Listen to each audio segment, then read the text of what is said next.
Good morning. Good morning. Ooh, hold on. I'm sipping on my cup of coffee.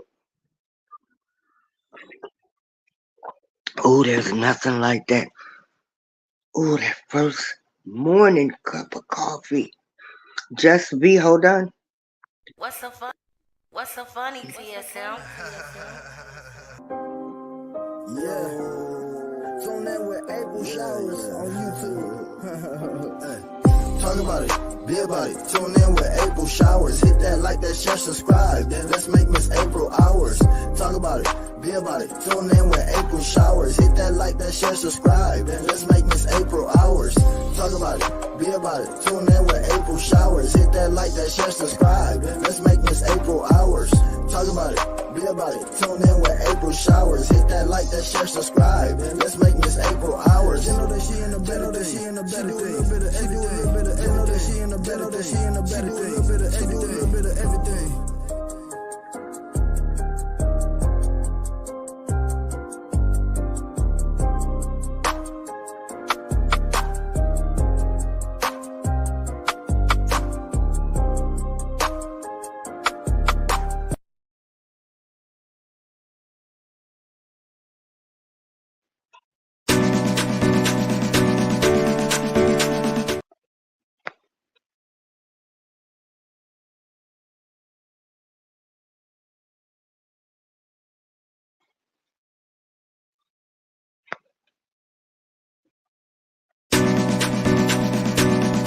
What's so fun? What's so funny, TSM?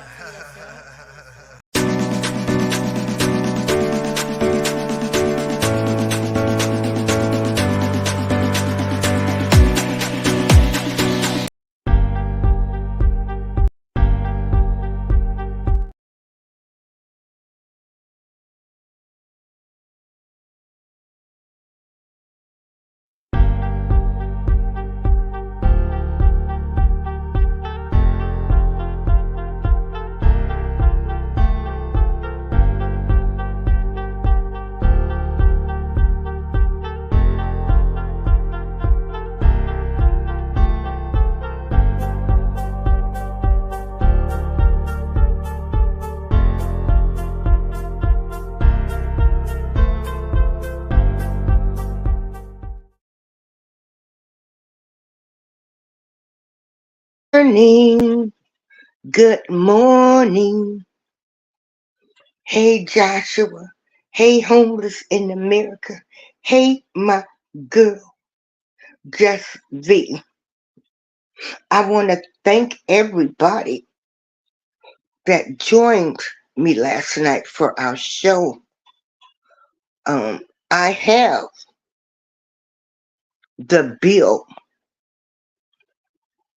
that we were discussing. I have that on the screen.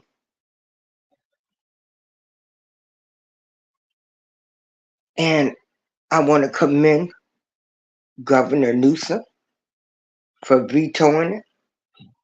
I want to give a special shout out again to Amber's Angels Truth for coming in to let me know that the bill was vetoed yesterday.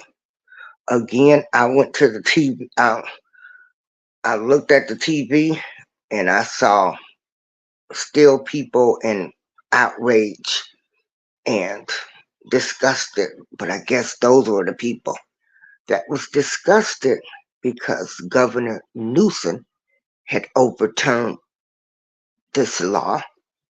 The law that we were talking about, where children under the age of 18 would be able to make a decision to do gender dysphoria, which is changing their sex. And that would be going through the hormone treatments, everything. And we want to commend him for vetoing it. But for 30 days, it was a law. Again, I'm going to encourage people to please, if you have children and grandchildren, I need you to become more active in these school board meetings. I need you to start going to school board meetings. I need you to find out what is actually being taught to your children in school. I'm not telling you what to do. I'm just asking you, and this is the opinion of me, Darlene April.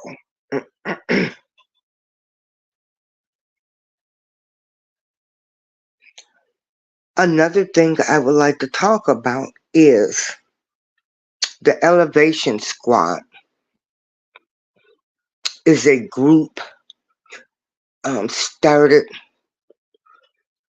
with Together We Break Chains and Windrock TV and myself, and we were having honorary members. The Elevation Squad is a drama beef free zone. We do not participate, nor do we encourage beefs, nor do we support people. And I want to thank those that have stood by me when I was being ridiculed at a point of a person who I supported. I was ridiculed, talked about, and I can no longer, anybody that supports this person that did this to me, we can no longer be in communication. That is how I feel. I stand by how I feel. I appreciate those that have supported me by not giving this person the attention that they want and continue to try to get after they have belittled, talked about me, befriended, and turned around to become an enemy because I support Robert Sylvester Kelly. I thank the supporters and non-supporters who have stood by me. Anybody that allows this person to have a voice, I cannot support you. That is my feelings. It will not change. I still love you, but I can love you from a distance. An enemy, a person that talks about anybody from the Elevation Squad, Squad Up, any of our members, we stand behind each other. And I want to thank other people that have stood by me. Now, moving forward, Just V, I'm going to need you to come up here, ma'am. And Just V knows me.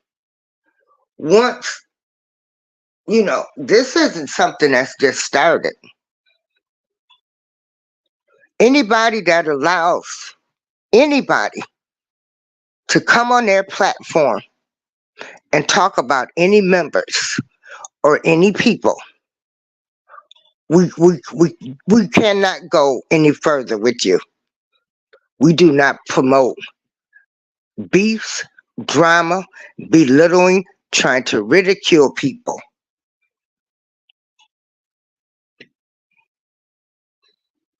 So, why am I up this early? Well, I'm supposed to be doing a walk this morning.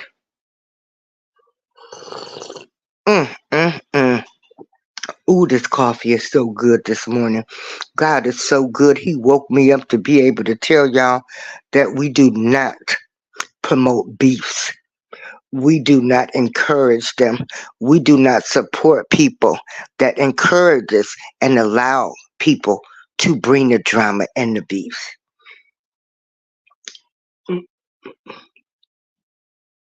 Good morning, telling Stewart Malate. Good morning, Kalani Black the Dawn. I am so glad that you are back, Kalani. Never allow anyone to ever pimp you off these YouTube streets.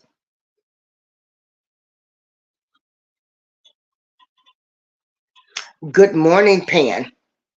Good morning. Pan is my friend from Greece. He did a great show. But thanking God again for waking up today, another day to do the right thing. Again, I made my point on how the elevation squad rolls. And I want to thank everybody that has supported me and knowing what was going on. I thank y'all. I love YouTube, and YouTube has given me so much love. They know what I'm about. I'm up so early because I'm supposed to do a breast cancer walk, and it's raining, and I don't do rain. I'm taking my pills this morning. I'm down from 15 pills to 11 pills 3 times a day. All praises to my higher power, the ancestors, the universe, to everybody. It is something to be taken off 4 pills. Telling Stewart what happened was there was a bill. This law was passed, and we did a show on it last night. Well, the show was about if a child, if a child came to you and told you that they wanted to change their gender and they're under the age of 18 and they wanted to go through the process, would you tell the parent? And the reason I brought this subject up was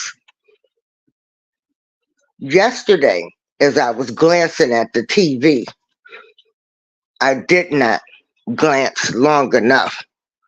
There was a law that was put in place a month ago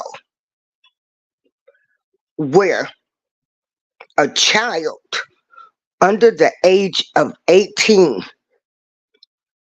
could decide that they wanted to change their gender, and the proper word for it is gender dysphoria, where they would go through the process of getting the hormones, everything. Now, if both parents didn't agree to it, the child would become a ward of the state. If the parents were divorced and one parent said, I agree with my child doing this, and the other parent said, no, my child needs to wait till they're 18, they would allow the child to go stay with the parent that allowed this. Yesterday, Governor Newsom, and this is in the state of California, you can do your research or check out last night's show, he vetoed the bill. And I want to thank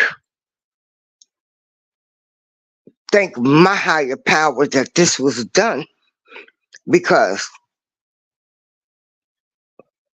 we have to protect our children. And I don't think a child um should be able to make that decision until they're 18 years old. Again, the views and opinions expressed are those of mine, April Showers. My legal name, Darlene April, sue me. And so, thank God Amber Angel's Truth came in and was like, calm down, relax. They vetoed the law. But the fact that the law, it had been in place for close to a month where these kids were able to start this process. This is scary to me. I mean, I don't know how anybody else feels, but I feel that this should not be done until a child is 18. Again, you can look at last night's video. At the beginning of the video, I have different links where you can look where they have children that did go through the gender transition. Well, the correct term is gender gender dysphoria. Well, anyway, they changed their sex. Okay, this how I'm gonna break it down. you know, and so I do not believe a child should have that right until they are 18. But it's scary, very scary, to know that these lawmakers, it was actually a law, and that's scary to me. Again, I don't know how you feel. That's just my opinion. Um, if anybody would like to come up, I will drop the link. But that's my opinion. And again, we here at the Elevation Squad, love is love. And love is, we love you regardless of your race, color, creed, political, or religious views. But we do not allow personal hits that have been taken out on any members. We still love you, but we love you from a distance. I am going to post the link. Now, what I want to do real fast.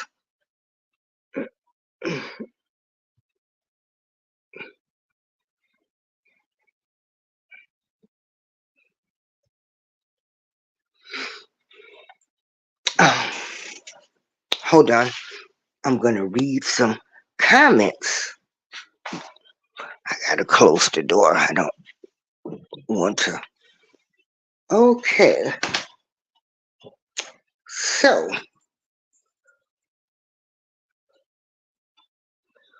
okay, I did speak to Kalani Pan. Just be my girl. Homeless in America.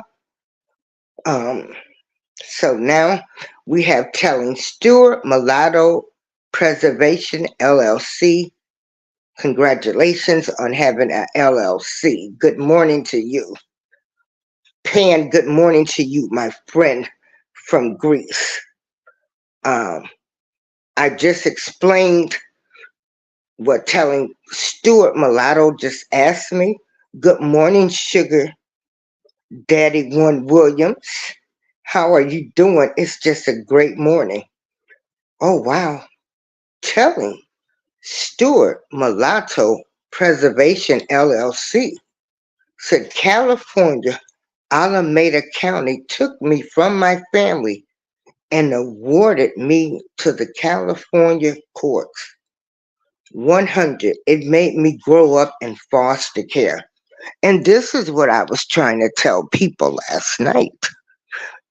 If you have children, grandchildren, we got to protect the kids. It's just something that, I don't care about Trump and what he didn't do. And at this point, the migrants are here. So we got to deal with them being here. They're here. They can't send them back. Um, they have given them a lot of money. Um, the good thing about it is, hey, um, you can take some of them in. You can get a lot of money for bringing them in. Maybe there will be programs where people that have 501(c)s can teach them etiquette. Um, uh, I did try to look at it as the positive side with the migrants. Then we also got the thing with Ukraine, where we're sending billions of dollars, and now we have Israel. And so, with these things that are going on, these lawmakers, they are pushing these type of laws. If they did this in California and Governor Newsom had to veto it, I mean, it was actually a law. That's what I'm saying. They, you know, they actually passed it, but he vetoed it. Thank God. So we've got a whole lot of fish we got to fry. Um, woo, telling Stewart Mulattopreservation LLC says California is a evil, gin satanic state. California is hell on earth, and she says she's Muslim, so that's where I'm at with it. Again, I'm just asking people, um, you know, we have to protect our children. And so, what I'm getting ready to do now is okay, hold on.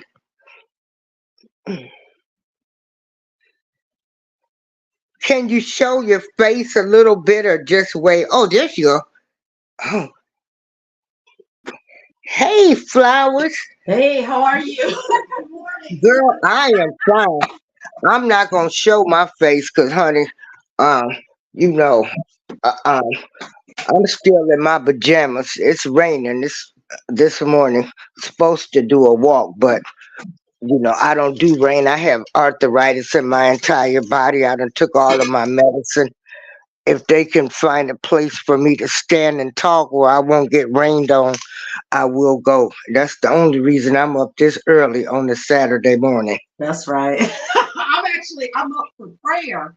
And so I was getting ready to get some coffee and I was listening to you. So I was thinking, you know what? This is my topic. I need to just grab some coffee, no sugar, no cream, and just get on here while I have the opportunity.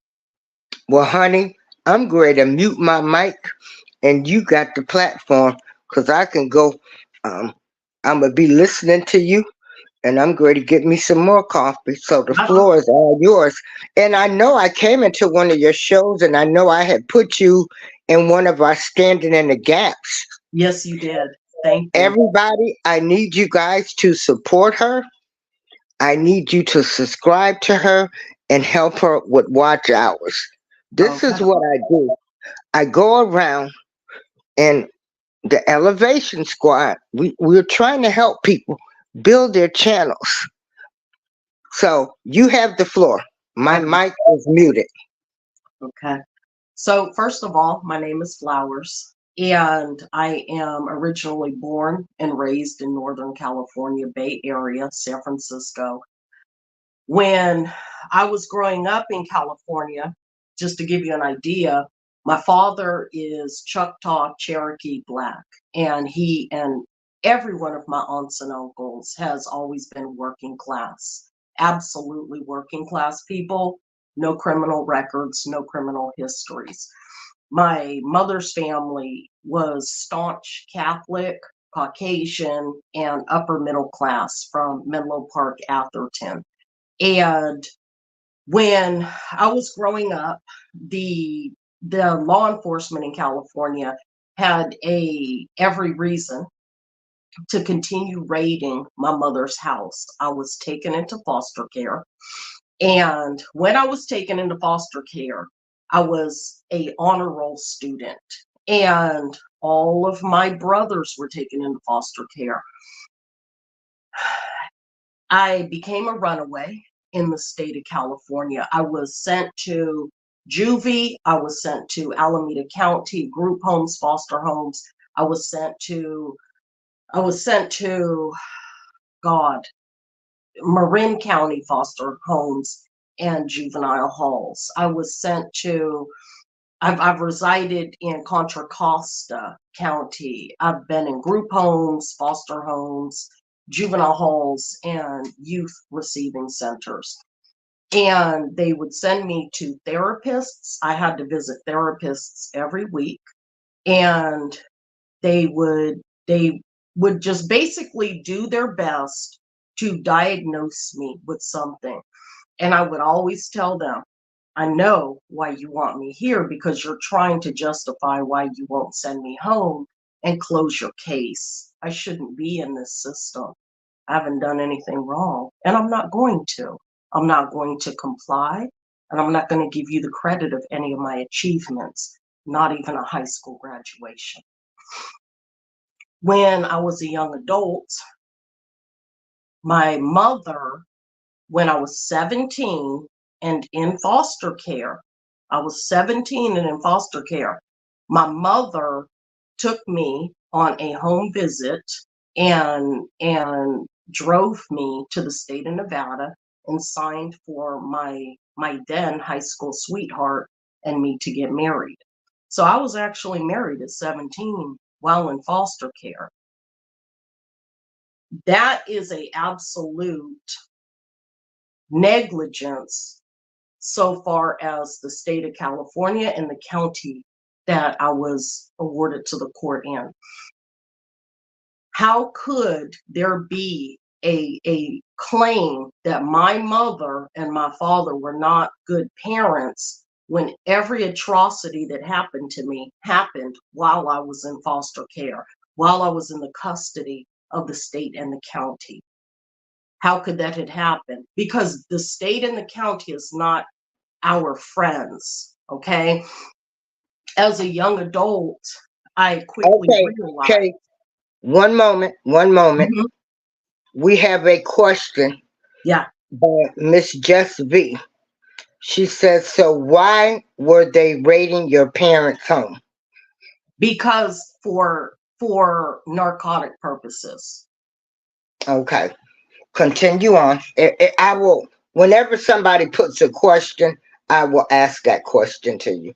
Yeah, Okay. something to note though is when because narcotic purposes is a nonviolent crime.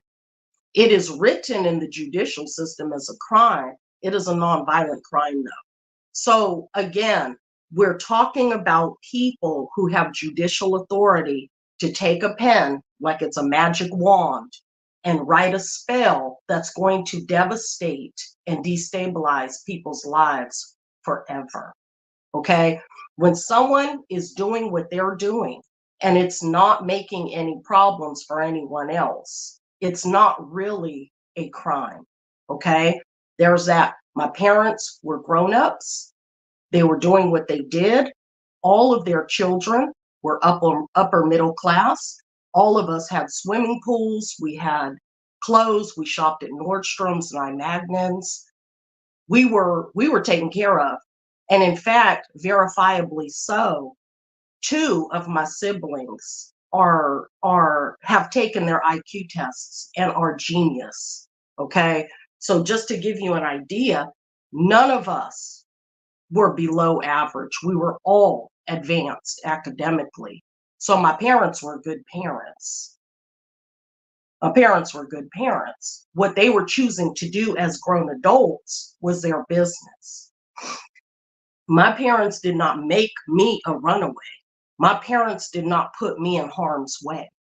And the violations that happened while I was in the care and the custody of the county and the state did not happen on my parents' watch.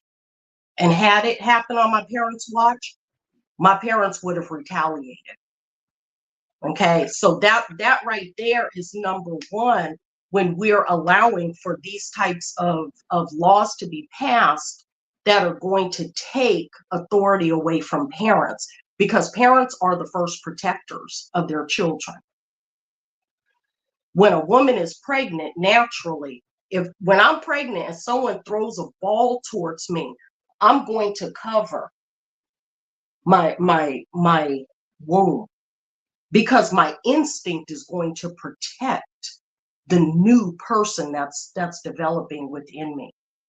So once we take the authority from parents, we're disenfranchising an entire generation of people. These are the same laws that were written during the Jim Crow era that were allowing for people to say one complexion over there, another complexion over there. That's what we're doing now. We're just saying parents over there, children over there. And we're taking authority away from the parents and we're giving it to a judicial system that is not an absolute person. It is just spelling on paper. And we're giving the charge of discernment and making these vital choices to people that don't even have children. They have a paper credential.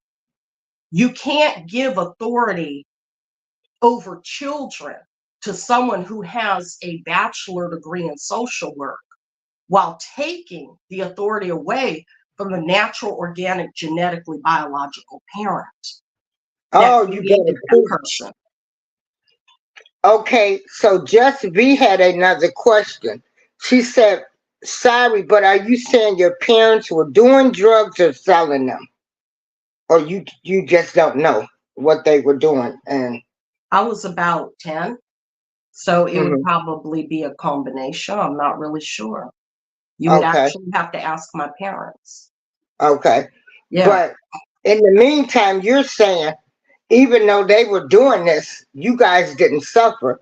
You still went to school. Yes. You still ate. You still had the best of everything. Yes. Gotcha. Yes. Okay. Absolutely.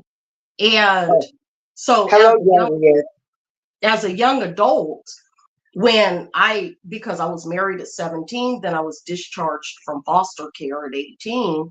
And so I went to reside with my husband. He worked at fast food and I worked at a fast food restaurant and a coffee shop on MacArthur Boulevard in East Oakland. And I quickly realized after having my first child and then, stair stepping to have my second, history was beginning to repeat itself. We would get pulled over when we would be going to the grocery store. We would mail our electric payment for our electric and gas bill, and the gas company would say they didn't receive it. Just all of these types of fallacies, systematic fallacies. So when my husband kind of tripped and stumbled socially, I was legally married and I was a single parent.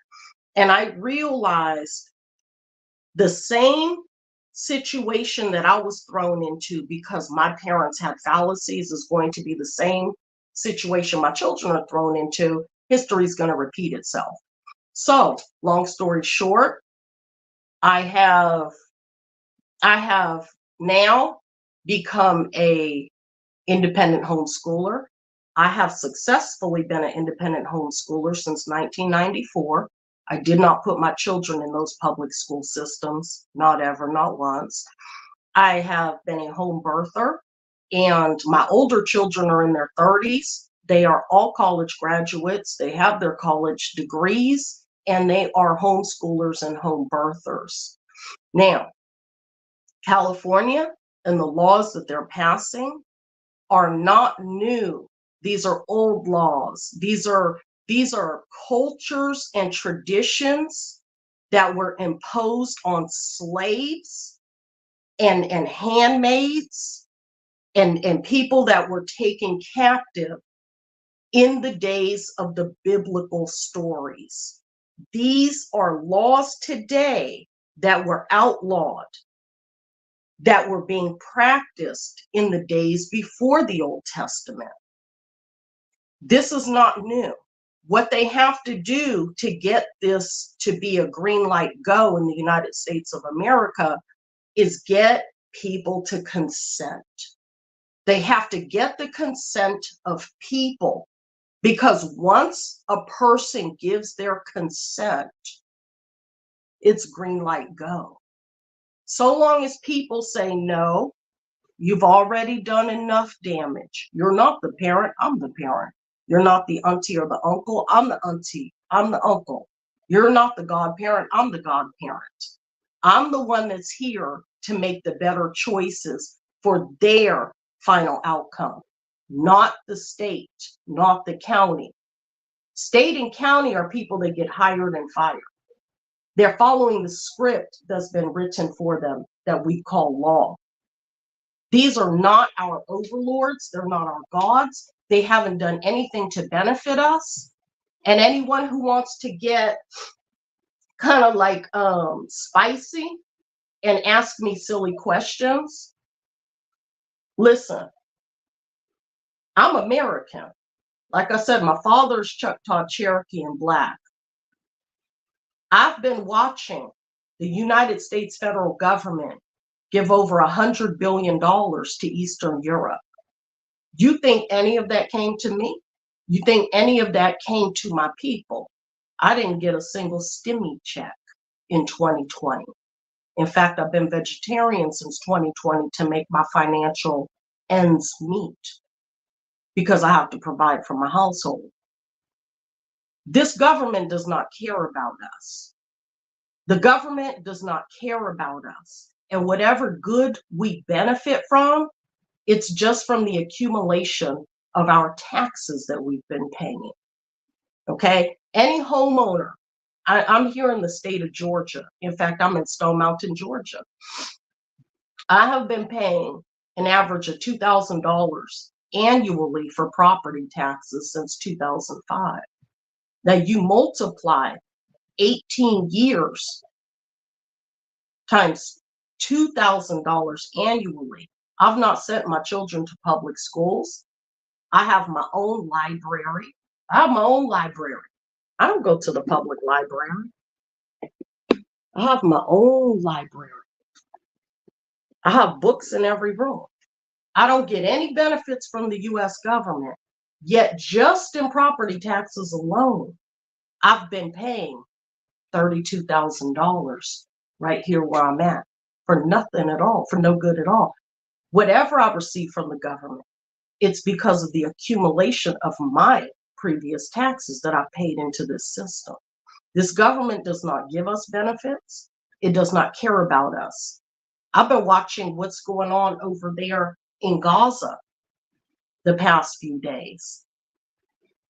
The government of the US can't make our communities safe, can't make it so that our students are being taught to have an upgraded academic education.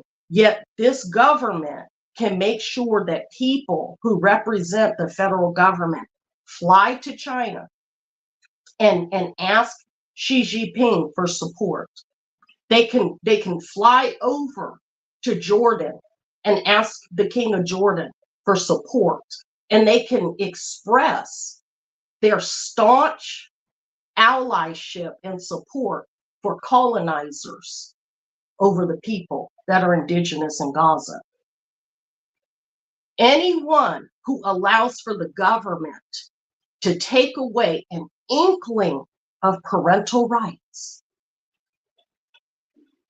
is in conformity, is giving consent to this government to do the same thing that this government was doing to us during the days of slavery. When the government, the master, could say, those young people are going to that plantation over there. It's no different now saying those young people are going to that foster care over there. It's no different saying you don't have the right to your children because you're property of your master. You don't have the right to your children because they're going to be property of the state. There's no difference. Okay? Oh, you better preach. There's no difference. And I just wanted to just share that because it seems as though we're in this space in American history where this is going to be history in 50 years from now, where people are afraid to say anything. People are afraid to go against the popular message that's on the media. You don't think about it. What we're seeing on the media doesn't represent the majority of the people. It just represents the people that are being given airtime. And they're being propagated and broadcast far and wide. It doesn't mean that they represent us. The majority of these people, almost all of them in my situation, I've never met them before. I don't know who those people are that are on the television talking. I don't know those people. They don't represent me. They don't represent me. And that's how I feel about, these so-called alleged black spokespeople. Y'all don't represent all black people. Y'all don't represent me. Uh-uh. Cause ain't none of y'all done made sure that there has been some type of black hate crime bill passed. Okay, I'm Yeah. sorry. You can A continue black on. hate crime bill would put the federal government and most state governments out of business because there would be so many class act lawsuits. They cannot make a anti-black hate crime bill. It would release more than 50% of people that are incarcerated. It would release more than 50% of children that are in foster care. It would release the monies that are going to the school systems and the monies that are going to the Department of Family Services and CPS to the people instead of the agency. Parents who have experienced malpractice in labor and delivery would be getting the monies from the hospitals. They can't make an anti-hate crime bill in favor of black peoples. They can't do it because black people are the fodder, FODDER. They're the fodder of this system. This system is written with the blueprint of having people that are fed to this beast of a system to sustain it. And when the more black peoples, and when I say black peoples, I know I'm mulatto, I know that I'm mixed. The thing is, I have to speak colloquially as a black person too, because the 1924 Racial Integrity Act made it illegal to identify as a mulatto. So as I'm saying, when black people get smart to what's going on systematically and start to say, okay, you're not the boss of me, I'm the boss of me. I have the constitutional rights too, to my sovereignty and my self-autonomy. I'm going to self-govern more, and I'm going to let government infiltrate less. What's going to happen is this system has to be fed the people's situations. You can't have foster care without people that are going to be placed in foster care. You can't have a overcrowded prison system where you don't have people that are catching nonviolent cases and being assigned to bunks in penitentiaries. You can't have a judicial system with attorneys and judges and bailiffs when there's no one who has to go to court. This system that we have is being propped up primarily by black people's situations. The smarter that black people get and the more self-governing that black people get, the more communities that black people bring together, what it's going to do is it's going to reduce the numbers of children in foster care. It's going to reduce the numbers of people going into the prison system. It's going to reduce the need for all of the police. It's going to reduce all of that. those are going to be trillions of dollars worth of jobs that are going to be lost. When people lose their jobs, when they're not being teachers, when they're not getting hired to be prison guards, when they're not being psychotherapists to analyze the foster children, when they're not being social workers to go out on these 70% bogus, retaliatory, anonymous calls that are being made, when these people are getting laid off, the state has to have within their budget enough monies to pay unemployment benefits to these people that are being laid off from these jobs. So as Black people have gotten more self-autonomous, have been self-governing, have been more self-employed, notice the system has dropped in numbers. And now the southern border is open. Why? Because now the people from South America, or wherever in the world they're coming from, can actually come in and have an assigned social worker. They can have an assigned court date with immigration. They can be homeless and need people to help place them in Section 8 housing.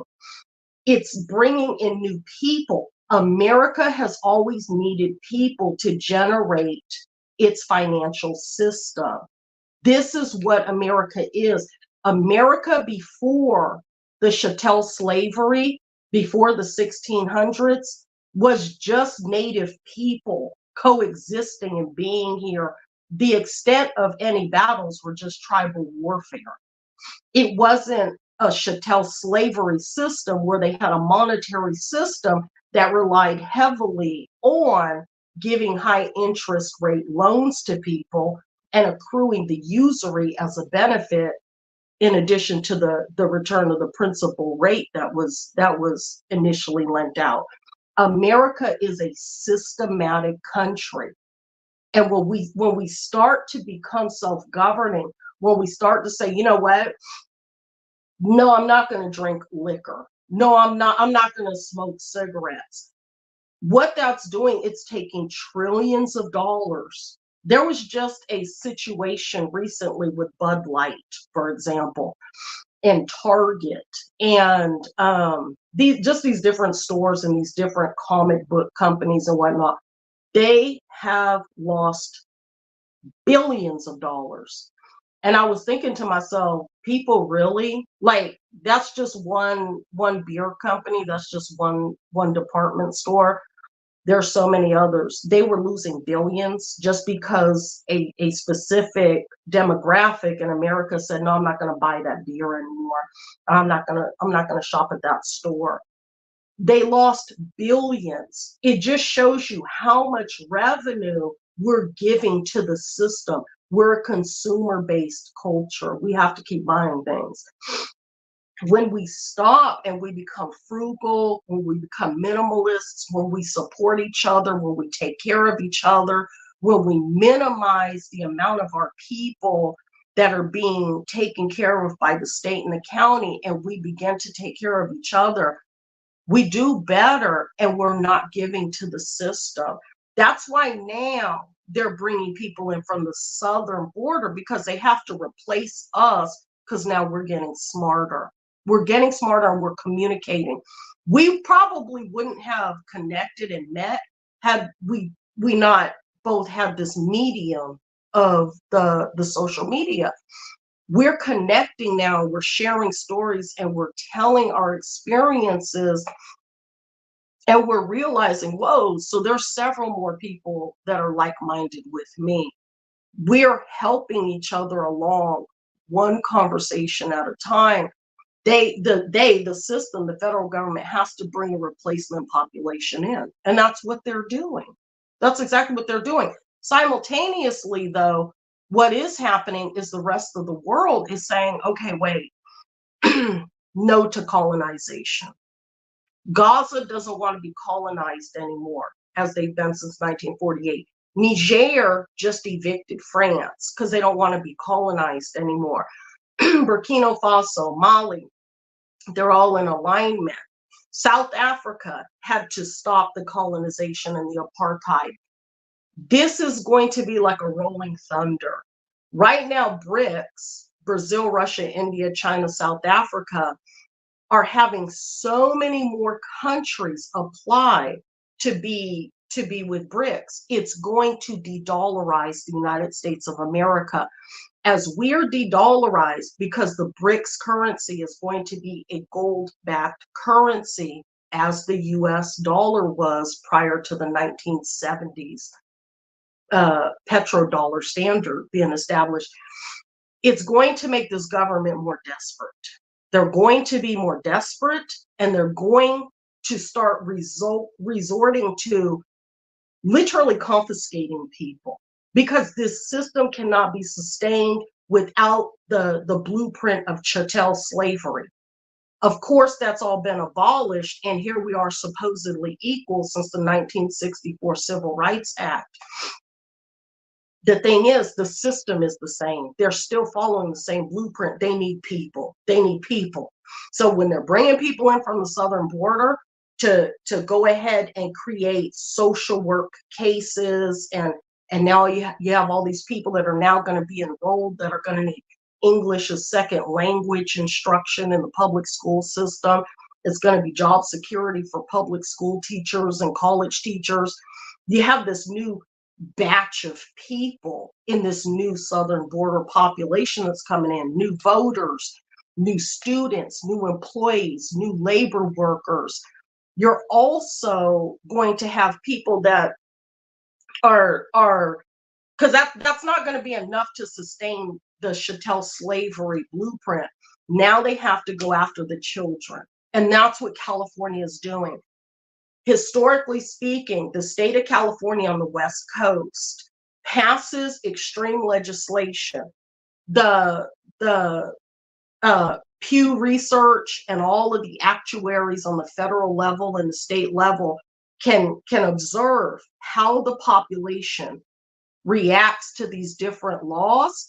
They can compile their statistics, and they say, okay, now we know what we can and what we can't do. Now we know what we can get away with and what we can't get away with. Now we know how every demographic of people reacts to that law. How did the Black people react? How did the white people react? How did the Muslims react? How did the Christians react? How did the atheists feel about it? And they compiled these statistics, and when it works, those laws are moved and adopted from state to state, from the West Coast to the East Coast. What doesn't work and what they can't get away with, they leave it alone in California. California is it's like the pilot program of legislation.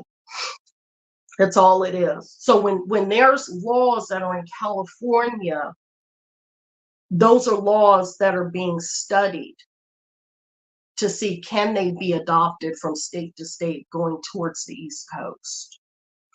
That's why California has such extreme laws. Wow, man, you have given us so much information. I want to shout out some people. Right on. All Heart Grit and Grind, he says, sounds about right. Sweet Thumb says, hello, guest, hello, chat. Ultra Mega Patriot for Life, my brother Tim. Hello. Now he has a question. You want to read his comment and respond to it? Oh, I'm not really on a computer. I'm actually on a tiny screen. Well, me too. I'm on my phone. My new glasses. I'm just wearing. He said legal aliens, girl. This is me. Legal aliens have no belong to being in our country. They need to apply for asylum and do it the legal wise. Otherwise, they need to go back to their country. Illegal aliens breaking our sovereignty. They have no business being in the country until they do it the legal way. Right. It's not a racial issue about obeying the law of the land. They're not necessarily illegal when the government is allowing them to walk through the door. They're being invited in. So they're actually on the status of being an invited guest into America as a house. So they're being brought here, they're being escorted, and they're being, it's interesting because for a while there was all this news coming out of the state of Texas saying, oh, the governor is going to bus people around the nation, and yeah, he's not going to let them stay in Texas. And I said, wait a minute, he's giving them a free ride. When did we ever get a free ride anywhere? He's literally giving them free rides to wherever they want to be. And you know what? It's interesting when you look at these governors of these different states and you go on the website and you bring up these governors, many of them are members of international groups. They're all in it together. The thing is, they use these reverse psychology tactics as though they're not really, working together. They're two wings on one bird. They're two sides of one coin. That's why we don't ever seem to win, because voting for one is the same as voting for the other. They just have two different styles. Electing Exactly. one and not the other, it doesn't matter. They're all the action and the distraction of the same plan, the same agenda. We have to start looking at our possible third options, because right now we're going to be made insignificant. We're being replaced. There's a replacement That's what I population. said too. We're being replaced for them to get that vote, that Democratic vote. Mhm, Because they brainwashed us to think Democratic. mhm. Sweet Thumb says was in the background, but the guest is definitely running the script, ain't she? Woo! Oh, I just wanted Uh, to just get on here and just share this because what's yeah. going on in California is very real. In fact, one of my children, she is, and you're not going to hear this on red pill platforms. One of my daughters she's in her 30s. And when she was getting her bachelor degree in university, she got married. Her husband dropped out of school after he got his bachelor degree, and he became a stay-at-home father after she gave birth. And she continued with her master degree program. So she was working and getting her master degree and breastfeeding and, all of that, while the husband was a stay-at-home father. Long story short, during 2021, because they've been divorced and they were co-parenting, and they did a out of court agreement. They filed the co-parenting joint custody divorce with the court and everything. Out of nowhere, he decided that in 2021 he was going to have her served. He had her served, and he wanted full custody. She has since 2021, she left the state of California because she has another family. She left the state of California. She has had to sell her real estate. She has already spent over $30,000 in credit card litigation fees. He has been awarded full custody. She has no visitation, and she pays over $950 a month child support. Why? Why? Because he, the father, said that he as a father, he as the head of his household, identifies as non-binary. Right. Hold on one moment. Hey, the 18th letter, how are you?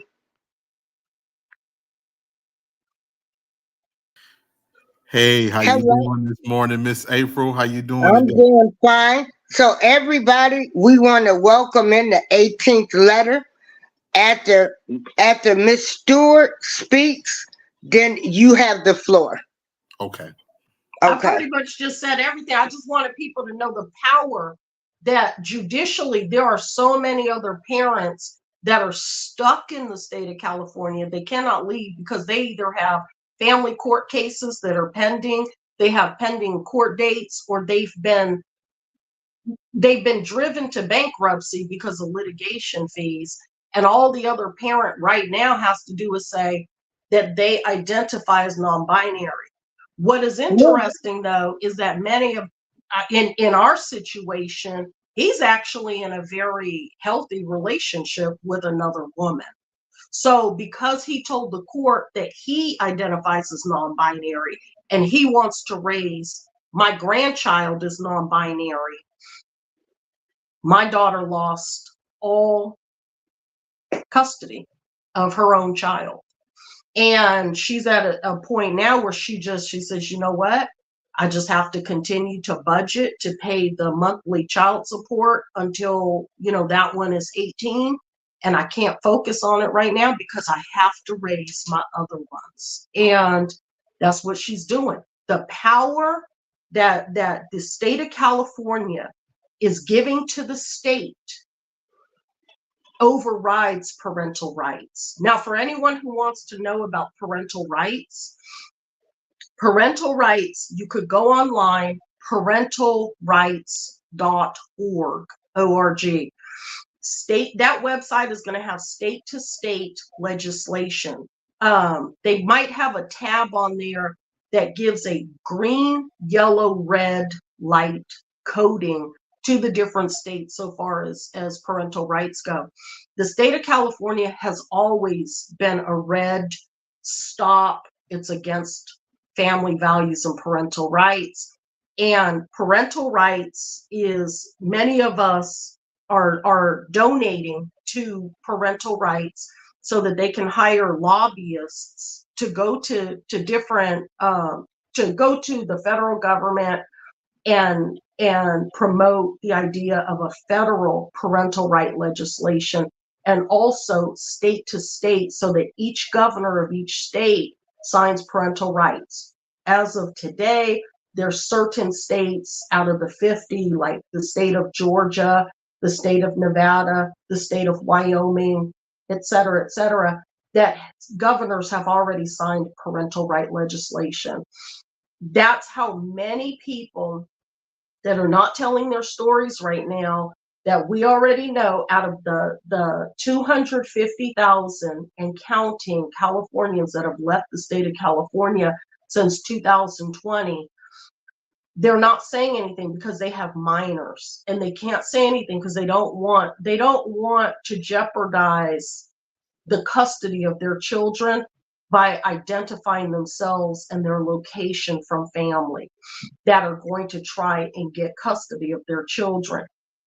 Families have been leaving California since 2020 in the groves. And as soon as people can get out, they flee. The news is not saying it, I'm saying it. And they're going to parental rights states. What it's doing, though, it's making a class of Americans that are refugees.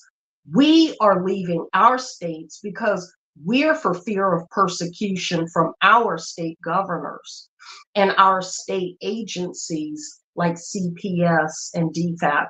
So many Americans are actually leaving these non-parental rights states, going to parental rights states.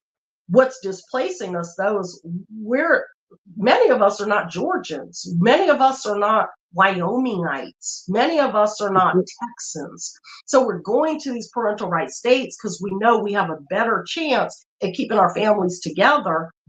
And we're just like thrown into these odd cultures that we know nothing about. Meanwhile, the federal government is ignoring the fact that we're displaced Americans seeking asylum in different states to keep our families together. Meanwhile, they're giving all of our rights to people that are just coming and seeking asylum at the southern border. So that's all I have to say for now. Thank you. Okay, go ahead, the 18th letter. The floor is yours. Everybody welcome in the 18th letter. Let me take this picture down. Okay. Hello, how you been doing today, Miss April? Thank you for allowing me up on your platform. Thank you. Shout out to the missus that just spoke. I'm not sure what your name is, Miss. I'm Flowers. Oh, Miss Flowers. Nice to meet you, Miss Flowers. Mhm. I was actually listening to a little bit of what you all were speaking about as far as the migrants go, and I definitely understand the frustration, and it goes to show you what you were saying is absolutely correct. I have nothing against the migrants. I understand that those people are trying to survive, but it can't be off the backs of us as citizens that's been fighting here since we've been here. And what we're dealing with is when people have to understand the ways of America is that the way America's tactics on how they do things, not just America's, but if you follow even the history of a lot of these other countries, what they do is they oppress their citizens and then they bring in other citizens and give them more privileges to undermine the citizens that's there without actually having to give them anything for their vote or anything like that. And that's exactly what's going on here. To what you all were speaking about earlier, black people are waking up that voted for the Democratic Party. Really, the demise of us as a people really started within our family household, where, of course, in my personal opinion, a lot of women within our community was turned against the men by giving the women more resources and opportunities than the men, to create a dissension between the two, to create what we're dealing with today. And also, what we're seeing is a pattern of due to like the Latin vote, and this ain't nothing against Latin people or anything, because I have people, everybody comes to my channel. But what you see with the Latin vote is that they thought that they was going to be able to get rid of us as a voting source a long time ago, because the Latin vote, because Latin community outnumber us. But what they was not counting on is that half of those people identify more with the conservatives. So you'll have like about 50% of the Latin vote that goes to the Republicans. The Cubans in Miami vote Republican. A lot of the Tejanos in Texas vote Republican. So they was caught off guard a little bit, because they wanted to get rid of our vote a long time ago, because now black people are starting to wake up and realize, hey, we want something for our vote. And see how the game that they played was, when you're dealing with a mother with a single parent mother, and she has children in the household, and a lot of the women are raising these boys, then all we have to do is give the women a few resources, and the women is going to drag the men to come vote Democrat, and we have to give nothing to the men at all. And that's exactly the game that they've been playing Mhm. for quite some time. Now that they realize that they're going to have to actually offer tangibles for our vote, now they're trying to usher in more migrants to be able to, replace, to get their to get more of a solid block, so they can continue to, vote Democrat, and actually so they can stay in power. And that's exactly what we're seeing right now. And a lot of these Democratic ran cities, black people have been voting Democrat for years. And as far as just a few crumbs off the table, we've got nothing for our vote. And I'm not for Republicans, because they the same way. They're racist, they're blatantly racist, and the Democrats are racist behind your back. And we need to be an independent party of people, and we need to go to whoever is offering us something tangible for our vote. Because right now we have more power than we fail to realize. And if people don't want to offer us anything, okay, well, we just won't vote. Just don't vote. Just won't vote. I don't We're vote. Okay. I voluntarily don't vote. Mhm. Okay, hold on. First, I was trying to share your channel, telling Stewart Mulatto, but it says subscribe. I can't share it. Wait a minute. Wait a minute. Wait a minute. Hold on. My fault. My fault. I got it fixed. I'm on my tablet. Oh, I can't wait till I get my new glasses. Then we're getting ready to add Miss Just V to the panel. So after 18th letter finishes, Just V, you have the stage. Okay. You can continue on. Sorry. Okay, all right. Thank you, Miss April. So that's what we're dealing with at this particular point. And a lot of the people that are coming here, not they don't have anything, but also they already have this mindset of they're out for self. So they don't have a connection. They're out for self. So they don't have anything. They don't. So we need to understand that, and we have to hold a lot of these black politicians accountable because they're the gateway to us being sold out. Everyone forget that they saw. Everyone forget like they didn't see the video of Joe Biden talking to a lot of these black politicians, and they sitting there with their head down and their tail tucked between their legs when he told them that y'all gonna have to work with Hispanics because they the bigger number, and was talking down to these people after black people had just got him to vote in office. One thing I would say about Trump is, at least on a lot of fronts, Trump is honest, because with him not being a career politician, he's not trained to give you those career politician answers to keep you at Oh, bay. hallelujah. Glory, hallelujah. Say that again. So that's important for us to know. And they've And been you know what? Wait a minute. I want to say something, the 18th letter. And Trump was willing to talk to Ice Cube about his black economic plan. You absolutely. know who Biden chose? He chose to have Cardi B instead of Ice Cube. Mhm. Okay. And a lot of us as black folks are so far gone, we don't even realize when we're being ridiculed. When he put out that commercial, get your booty to the polls, get your booty to the polls. He wouldn't have came at no other community that way. He didn't come at the Oh, Asian wait a minute. You wasn't black if you didn't vote for him. Absolutely. Negro, please.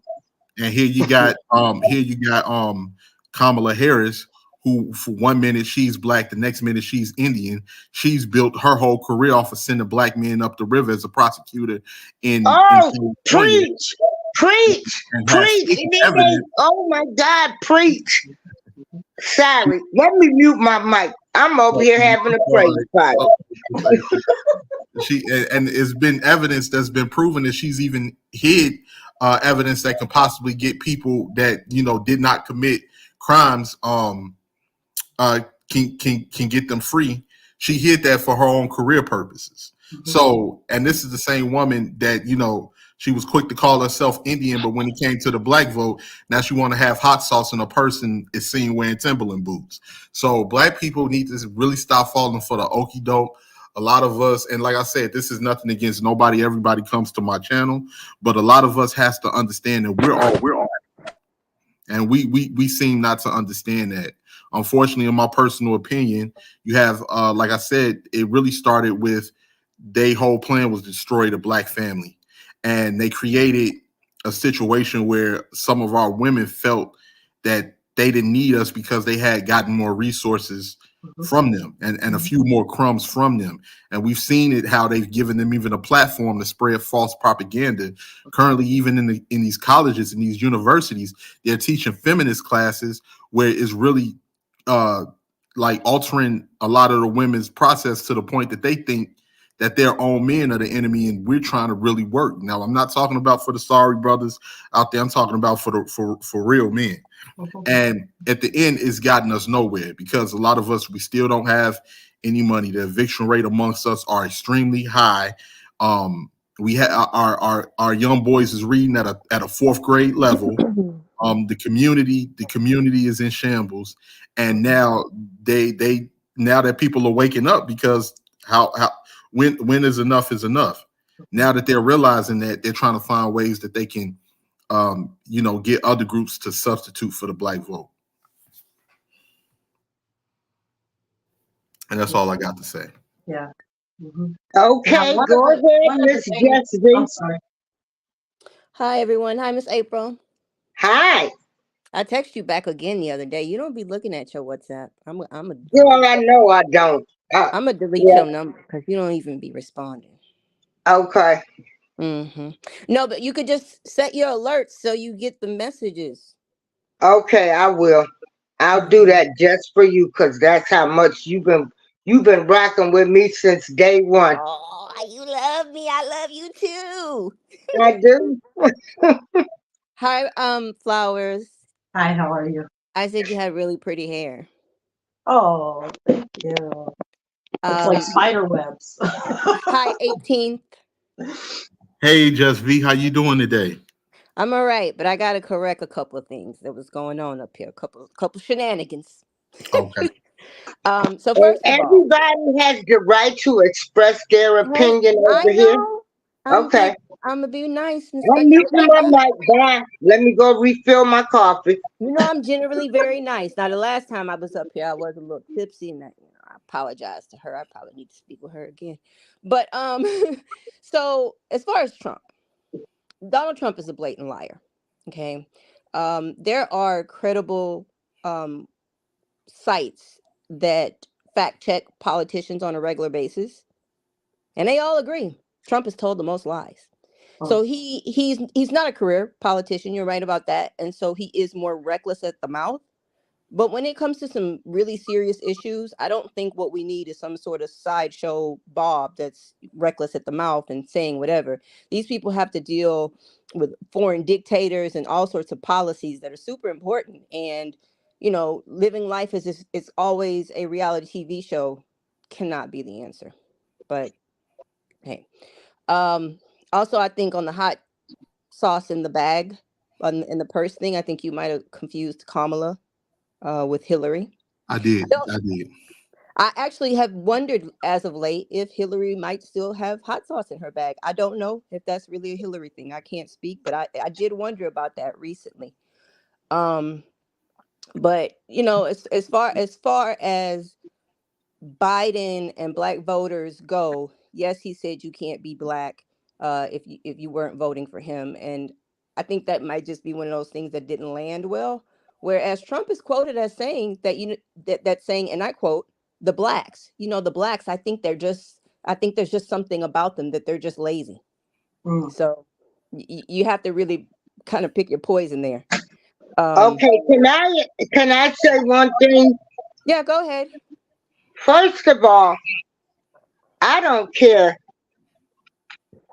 Everybody, and they can say whatever they want to say, got a little racism in them, you know. Absolutely. Absolutely. Okay, now check this out. Well, that's why I I said pick your don't, wait a poison. minute, let me finish. Hold on. I don't give a darn what Trump or Biden. I don't care what they say or what names they call me. You just pass some laws that's gonna help me. Well, the infrastructure bill has created a lot of jobs, and black unemployment is at a record low. So there's that. So if that Huh? helps any. Huh? Yeah, the And food infrastructure, is high, and people choosing between food and getting medicine. Mm. but the unemployment rates are What still world are down. you And living in? Medicare is sky high. well, Miss April, I've been sending you the information. I told you that Biden has put the he has been able to negotiate with the pharmaceutical companies to be able to bring drug costs down. I've told you that they did 10 this year. I think they have another amount of drugs where the it's going to be a set rate again next Baby, year. baby, let me tell you something. They was out of hydrocodone for 3 weeks. Mm. But that's not what I'm talking about, Miss April. I'm saying you're saying stuff like Medicaid. First of all, Republicans want to cut aid to Medicare and Medicaid. They want to cut TANF benefits. They want to cut fundings to low income public schools. Literally anything somebody might need to survive, they want to cut federal spending on it. So I'm just telling you, I can't tell you that anything's perfect or that one person is the for sure answer. I can just tell you things that are getting done. And they are finally able to negotiate with pharmaceutical companies to get at least 10 drugs for this year at a set rate. So if so Okay. if they so if they want to supply those drugs, they have to oblige to the rate. So and then there'll be more the next year, and I think they'll be adding to the list like every year going forward. I don't know if the goal is. I'm not sure if the goal is all of them, but I know that it's some of them. And I sent you that information. I like I tell you, I just want you to, excuse me, to just have the information. Well, just I'm gonna say it like this. Black people. Now Hold I'm on a second. Hold on a 61 second, years Miss old. April. MAGA Patriot for life. I am not lying, but if you are I a know. Trump Wait a minute. supporter, Wait a I would minute. assume Hold that you on. would think Hold I'm on. lying because Trump supporters do tend to make up their own facts and their own reality. They're a bit disconnected. So I expect you to say that. But you can find Okay. lots of credible real news outlets that can verify everything I'm saying. I'm not making anything up. If you choose to Oh, listen to hey, Spirit alternative in the news, sky. if you choose to listen to alternative news, then you're the person that's believing lies. Bye. Okay, this is what I want to say. Unfortunately, for some reason, okay, our race of people, we have been brainwashed Mhm, mhm, mhm. for to be a Democrat, and we don't even know why. My father told me to vote on issues. When you go, you read the ballot, you see what issues these candidates are standing for. That's what you vote on. You don't vote on whether, because you might have a split vote. Mhm. That's how I was raised to vote. I wasn't raised to go press state straight Democratic. No. Well, but that's reporting Wait the a things minute. that could be beneficial to your life, like the cost of medicine and things like that. That's why I send it to you, not because you're voting for this candidate. I'm saying, look, this is what this side is saying they want to do or that they are doing, and this is what the other people want. I mean, Okay. listen. So right around when the government was going to get shut down, part of what the Republicans wanted was to reduce aid that goes to elderly people during the winter for heat cost. They literally want old people to freeze and shit in the winter. Like when I tell you that they want to cut all spending that helps anybody who might be vulnerable, that's what they want to do. From healthcare to heat for the elderly. I'm not making this up. These are the facts. Okay. These are what the Hey, Republicans were pushing for. Brother Tim, you know I love you, but we gotta respect our guests now. Miss Okay. April, can I ask something really quickly? Go ahead. That's fine, Hey Miss V, April. Listen, Miss April. Hmm. Just be you going in and out. We'll say creative. It requires you using your imagination. So it's fine that he's saying those things. It doesn't bother me. hey, Okay. hey V, All can right. Go ahead, 18th letter. hey V, can I ask you a question really quickly? I just Yes, wanted to please go know. ahead. I just wanted to know. Do you think it's best for us as Black people to be more independent? Because neither side has really done much for us. And when you like, and I understand what you were saying about Trump. You know, like I say, I Hello. definitely respect. Yes, can you hear me? I'm sorry. You cut. I don't know if it's on my end, so I apologize. But go ahead. I think Oh, it's on your end, Just be. I might yeah, I need to was switch just off my Wi-Fi, but I don't want to hang up on Yeah. y'all again. Sorry. Go no, ahead. no, I was just saying, do you think it's in us as Black people's best interest to be independent? I'm not saying necessarily switch over to Republican, but it seems like neither party has really come with any type of tangibles for us. And I understand what you were saying about Trump. I have to do my research because I'm not too politically savvy as I should be, but I'll have to do my research. But when you look at the history of Biden, Biden has obviously said blatant racist things, especially within the 80s and the 90s. And Biden himself is known for creating the three strike laws in the crime bill of 1994 that sent Black people, especially a lot of Black men, up the river for Yeah. getting caught with and had them doing life for nonviolent offenses on drugs and different thing else. And also, especially when you look at like, because one of my biggest interests too with the Democratic Party is the gun laws. When you look at the history of the gun laws are very racist. And I feel like us as Black people should not be voting against not being able to have firearms to protect ourselves, especially as the history of us as Black people in this country. So you have people, they don't want to do anything about the crime. They're not trying to get jobs out here and resources, which cause crime to skyrocket. And they don't want us to be able to defend ourselves in the situation that we are the victim of a crime, Right. where if you're calling the police, it's going to take them 20, 25 minutes. And sometimes the police don't even show up until them shots stop firing if something is going on. So what are we to do and also you have them now undermining us as a group for the alphabet community, which I don't agree. Everybody has gotten help except us. Yep. Everybody. Right, please. Okay, well, you said a lot of things, so I gotta try to remember I'm everything you sorry said. about that. I was just No, trying. it's okay. So okay, so first I wanted to say, because I think your ultimate question was about the independent, being an independent voting block. So I'll Mhm. leave that one for last. But I'm not sure where. I'm not sure where how it all started that people think that Biden himself is solely responsible for the crime bill, because that wasn't the case. And Miss April, I'm gonna try to remind myself to do a little research on that, because I feel like a lot of people believe that, but he wouldn't have been able to put the crime bill in place all by himself, right? So I'm sure he was voting with other No, people. Clinton and all of them took place with it as well. They're responsible.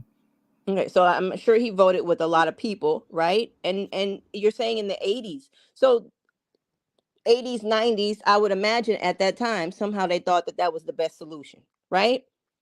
Um uh, I don't know as much about it, so really I think that that's all I can say, that if that's what makes him racist, then No, okay. I mean, no, no, not just that. Not just that. I'm sorry to interrupt, but they thought it was in the best interest to lock up a bunch of black people that obviously needed help and had drug addicted problems, Yep. and also lived in areas where they didn't have any type of resources, that resulted in young men out there trying to do whatever they needed to do to get money. And Yep. on top of that, now fast forward to the year 2023, and a lot of us was really affected bad by the crack epidemic, and we were just told that lock them up. Lock them up. Now, fast forward to 2023, you have the opioid epidemic with a lot of these white kids in the suburbs, and they're getting all types of helps and all types of funded organizations. But when it came to us and we needed help, it was just to send us to prison. Mhm. And I mean, also, I don't disagree with that, and the difference of how they handled the drug situation. I don't disagree with that. I don't disagree with that at all, actually.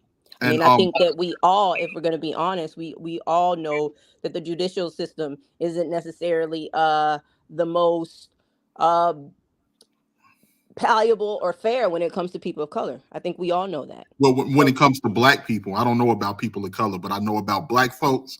When it it's comes to people us, of color as a whole, but specifically black people. But it is people of color as a whole. It's everybody who ain't white, basically. well, because the only reason I say that, because the whole prison industrial complex was built off the backs of us, not everybody else. They wasn't here yet, or in very little number. But I will say also, Biden has is on record of him making speeches in regards when it comes to black men, that they're gonna grape your wife, and they're gonna rob you and all of this other stuff. And when they I come don't think talking he this said those jive, things. huh? I would like to see that. I seriously I'll doubt. try to find that video. I'll I try to I would find that like to video. see it. I really I've would. watched the video. I've You watched the seen it? video. Oh, there you go. Mhm. I need to see it. Is that the one where he was speaking to all of the senators? Yes, yes, that is Mhm. the one. That is the Mhm. one. Yeah. Now, does anyone know? Can people just look up what the 13th Amendment is and the 14th Amendment? And whenever there are these types of new laws and initiatives and mandates and policies, much of it has to do with creating reasons to go out and put felonies on people's records. Mm-hmm. Once a felony can be put on a person's name, their social security number, their birth certificate, they can now be enslaved, because slavery was only abolished with the exception of it being a punishment for a convicted felon. So that's why there's so many nonviolent felony crimes that are causing people to be convicted, because while they're on the inside, they have, and yes, my first husband, he had a 10-year sentence when I was younger. So, he would get his pay number because he would work. We actually had a situation where the only job that he could get while he was incarcerated was to help build like walls, like modular prefabricated walls.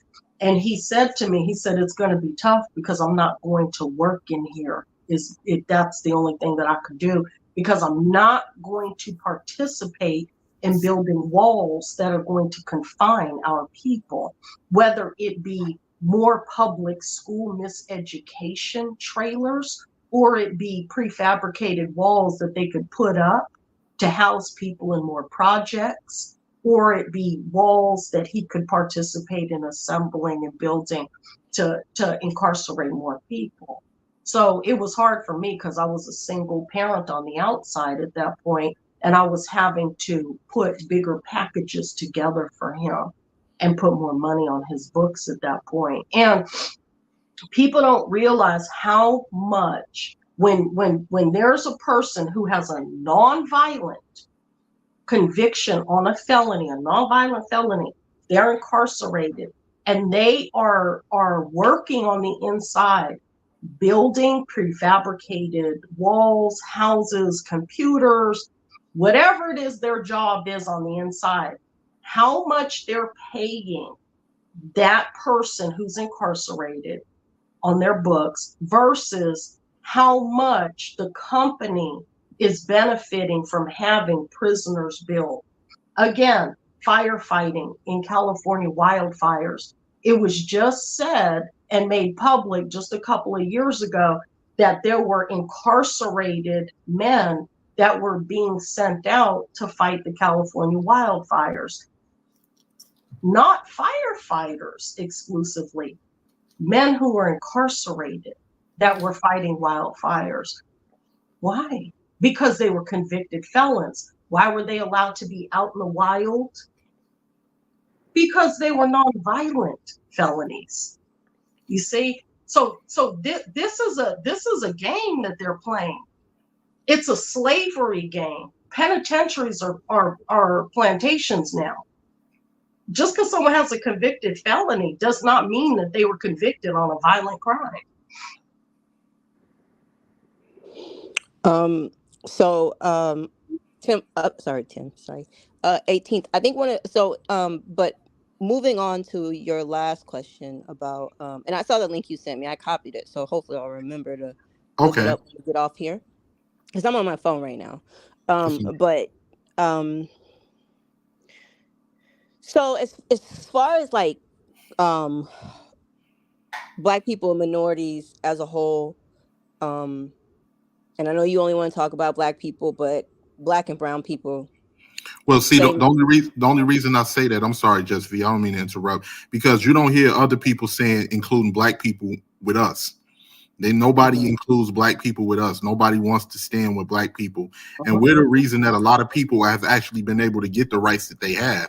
And we constantly are undermined. And when it's time to come in for benefits, they all for Black people, but then they turn around and turn against us when it comes to getting benefits for their own group. That's why I only say Black people. I love don't get me wrong. I got a lot of Latin friends. I got a lot of respect for a lot of other groups. Everybody comes to my channel, but I only say that in specifically for us because everybody else is out for self. And nobody ever, you don't never hear brown people saying brown and black, but you always hear Black people saying black and brown. Exactly. And I know where you feel. And I want to say this too, because I have best friends that are white and Puerto Rican. So I love all people. Okay. So we want to make that clear. We're just talking about our Black people. Okay. One of the things that I'd like to say really quick is Black people specifically. I'm mixed. I'm white, Black, and Native. Black people specifically need to not allow for politicians to recruit mixed representatives to be the representatives of monoracial Black people, because the former president was mixed and the current vice president is mixed. They did not necessarily do much for the Black population. The reason why is because when people are mixed, they're going to be biracial. They're going to be triracial. They're not going to just ride for one monoracial group of people. And many times mixed people actually will say, okay, I can't satisfy my Black family. I can't satisfy my white family.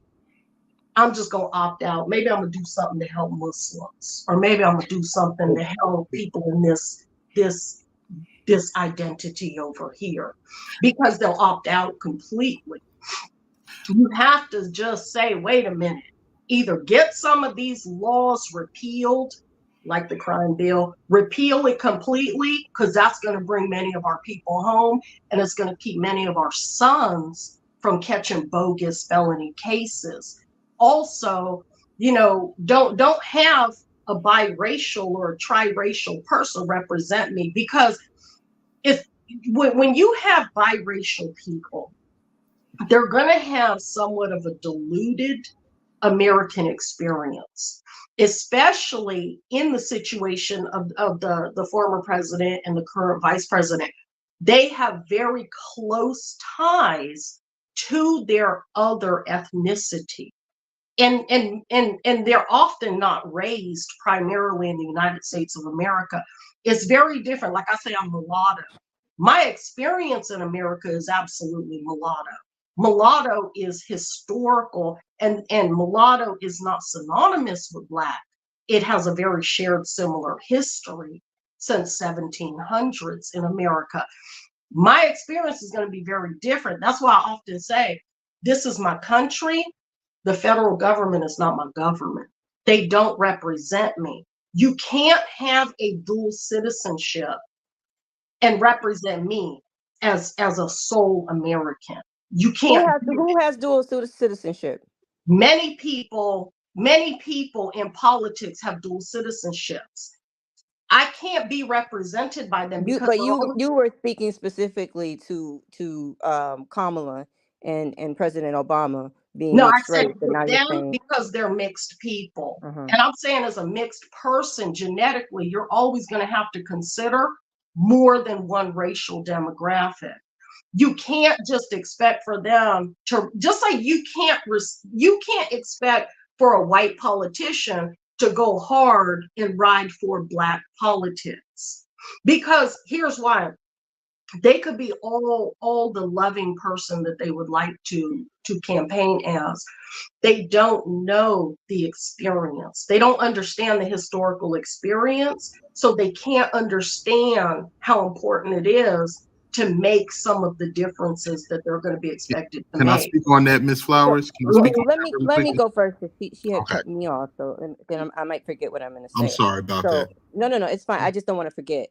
No, I was going to say, as far as being biracial, I mean, have you seen President Obama? I mean, it's not like he was ever in a situation in life where he was going to be passing as any other race. He grew up on the south side of Chicago. No, he didn't. He grew up in Hawaii with his wife.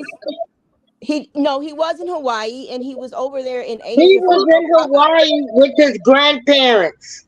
So he's not from the south side of Chicago? No, he started his career, his political career here, but no, he's not from the south side. He was raised in Hawaii by his mother's parents, by his grandparents. Like, I know he was over there, but I'm pretty okay. I'll fact check. No, honey. Asia. What about Asia? What about Malaysia? I said he was over there in Asia for a period of time. But my point, I can fact check the Hawaii part if he spent most of his time there. I know he spent fact check it. But honey, we got all the time in the world this morning. Well, not right now, because every time I try to go to another screen on my phone, I close people out. But yeah, that I listen. I like to be correct. So if I'm wrong, and that's something I need to know, then I need to know. But nonetheless, regardless, I'm ready to fact check right now. Keep going. He was never in a situation where he was going to be passing as anything other than a Black man. He married a Black woman. Oh God, no! Oh Lord, have mercy. Are you kidding me? How was he gonna pass as any? You telling me that he looked like he? Honey, just because he had the color, Oh my God! Just because he had the color does not mean he was for black people. No, I said there is not a situation where he was ever going to be able to pass for anything other than a black man. So his whole life, whether whoever he was around, he was treated as a black man. The President Obama doesn't have some sort of ambiguous race thing going on where we can't quite figure it out. Like you see what I'm saying? Like I think that those sorts of conversations apply to somebody who say even like Meghan Markle, whose race is a bit more ambiguous, and therefore they could spend their life passing as something else, Assalamu another. alaikum, sis. Assalamu alaikum. Uh, Yanti. they كيف could spend their حالك؟ life passing كيف as حالك؟ another race. يا أختي كيف حالك؟ Oh, أنا she's trying to بخير. convince me that she could be Muslim. I don't understand what that got to do with President Obama You being a know how black many man. places I've been that people think that I'm Arab? And What how does that many have to Arab do with places President I go that Obama people passing think as that a I'm black man? Pakistani? Arabs Because come in that's a basically You think what he large that a did. variety of racially skin tones. ambiguous What does that person have to do with him? you think that a racially ambiguous person cannot be mistaken for a completely different ethnicity? Is that what I said? That is not what I said. He That can is pass okay. for Okay, I'm gonna need. literally the majority of the No, I Excuse world. get what me. you're saying, If Just you're V. if I get you're what you're going saying.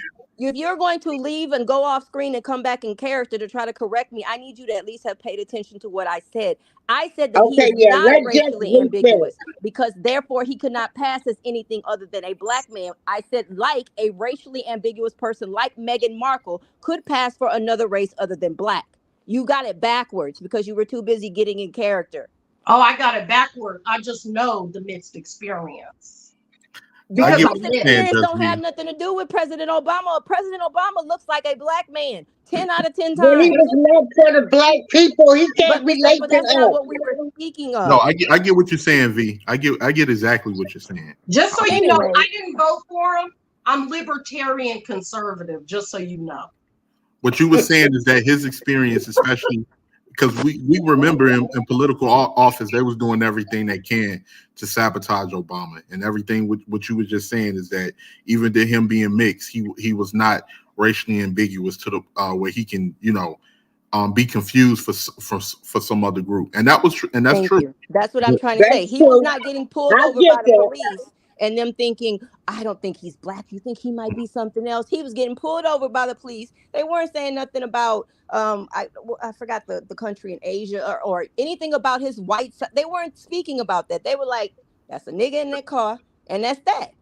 You see Hmm. what I'm saying? So I'm saying when you speak of things like mixed race, when it has to come to do with politicians, um, I don't necessarily feel like the President of Obama fits exactly in that box.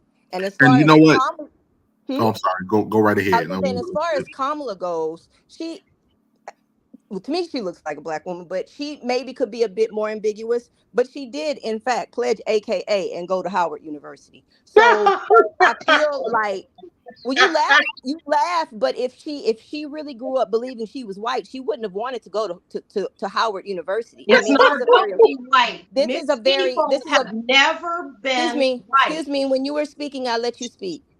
Let us So speak. so my point is this. I'm not saying because somebody went to a historically black university that means for sure they're going to be able to support black people the way that they need to be supported 110%. That is not my point.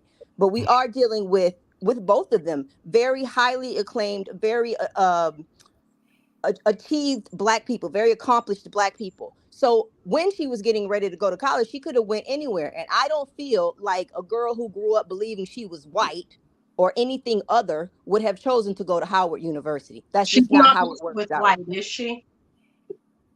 Asian. I think that's She's Philip. Indian, I'm not half sure if it's Indian. Filipino. No, What she's is it? Indian. Asia. She's half Indian. Her Asia. mom is Indian, and her dad is more of a Right. like mulatto Jamaican. Well, Indians are technically Asians.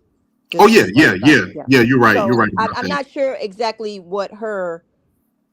I thought I want to say Thai, but I don't think Hmm. it's Thai or No, Filipino. she's Indian. She said it. And remember when she became vice president, a lot of the Indians was over in India celebrating. She's I Indian. thought she was part Asian, but regardless, what I'm saying is if she would have been more immersed in that culture, I highly doubt She would have chosen Howard University and chose to pledge, aka Mhm. there are Black people who pledge white sororities and fraternities that go to public white schools. I think the idea that to just assume that these people are solely detached from being Black because they're biracial is just not fair. I don't feel Well, And like that's we know those why things to be there was sure. anti hate crime legislation in favor of her people, not anti Black hate crime legislation in favor of Black Americans. So, as I've said, I'm gonna stay true to what I just said. There can I has speak on not this really been quickly? legislation in favor of Black people from the current vice president or the former president that are mixed. Mhm. Okay, it's been to the contrary. Well, I was just gonna say, you make some valid points, V. I understand exactly where you was I coming, understand what Judge B is saying too. and I was just gonna say, like, yes, you're right. That doesn't completely deter you for being Black. Like what you were saying, Kamala went to Howard University, but you have a lot of people of a lot of different races that go to historical Black colleges just because they're more affordable and they're accepting of everybody, and it's not as difficult to go to a HBCU versus trying to get into one of these racist Ivy League schools. So with that being said, also when you look at Kamala's history, she always identified with her South Asian side. And like I said, when you look at her history as a prosecutor, she built her prosecution career off sending Black men up the river. When you look at Obama, Obama did not do anything, even though I understand he went through his prejudice and everything in office. They was on his heels, but he did not do anything for Black people. And Black people was the ones that got him in there. Yeah. The only thing Obama gave us, especially as Black men, was a speech about how we shouldn't have any type of excuses after most of these people that never voted in their life wanted to vote for him for that historical moment and thinking that he was going to do something for once to try to help Black people. With him being mulatto, because he was raised in Hawaii with his grandfather. His dad was African, I believe, of Kenyan descent. His mother is white American. He had really no ties to Black American people at all. But with us, we don't view people in the cultural sense. We just see Black people as Black people. Mhm. Hold on a second, Also, Miss April, can you Google what sorority did Kamala Harris pledge, please? Since I'm just making up things. no, I don't believe you're making up No, Yeah, anything. not she you, but pledged. someone has said that I'm just making it up. Allegedly, she pledged, AKA. Okay, allegedly. Oh, But okay. okay, now just I want to say that So AKAs are no good. Okay, that's what they're no, saying. no, The no, AKAs are no no, good. That's why no, she no, pledged no, them. baby. Let me tell you something. They didn't have their inauguration outfits off when they got inaugurated. Biden and Harris. They didn't have their clothes off before all of a sudden we saw commercials with Asians being attacked. They start putting it in the media, Asians, you know. And what happened? An Asian hate bill got passed right away. And I feel as though she told Joe Biden, that's the only way I'm going to run. And if you get elected, you're going to pass this Asian hate crime bill. Now, am I lying? They hadn't gotten their inauguration clothes out. And you start seeing Asian hate crime commercials, Asians being attacked. And I'm thinking, we've been getting attacked our entire lives. And there's no hate crime bill for us. And to add to what you were saying, Miss April, and I'm sure everybody on this panel know and people in the chat, ain't it crazy how all of a sudden that after that bill got passed, all of these crimes stopped. We're not seeing Yeah, them on the news no more. We're not right. seeing them in the media no more. Before then, they was being every 10 to 15 seconds, an Asian person was being attacked. Now here we went through all types of massacres, lynchings, all type of laws passed against us to prevent us from building up our communities and everything else. And here you got some people, just because some people said that they brought the brought the kung fu virus. Now all of a sudden, oh, people won't eat at our restaurants. People won't shop with us. Oh my God! Like they didn't experience the worst thing in the world when black people been living under a microscope for God knows how long in this country, without any type of help, without any type of assistance, without anything. And that's one thing. That's why I'm careful about the whole people of color thing, because it's always people of color when somebody's trying to get some benefits, but when it's us and we suffering by ourselves, then it's just black folks. Also, to add on to it, another thing about the whole biracial thing is that all you got to do is study the history of a lot of these countries. And this is not, of course, this is not all biracial people. We got biracial people that's from ride or dies for the black community. But when you look at historically, a lot of biracial people of that are biracial, it has been a history of those people siding with the oppressor, decide because they were the buffering class. They felt that they was, they wanted to keep those privileges. It's siding with family, not the oppressor. It's siding with family. My mother is a white woman. Siding with my mother is not siding with the oppressor. It's me siding with my maternal DNA. Mm-hmm. Well, I'm just talking about as far as politically. I'm talking about as far as politically and different things like that. Like, for instance, that's family. Many, like I said, the historical politicians then were often the sons and daughters of a white parent, whether the white parent was a master or a free slave. They were in a working class or a sharecropper. They're still going to be related to their other parent. And that's exactly my point with this anti-hate crime legislation.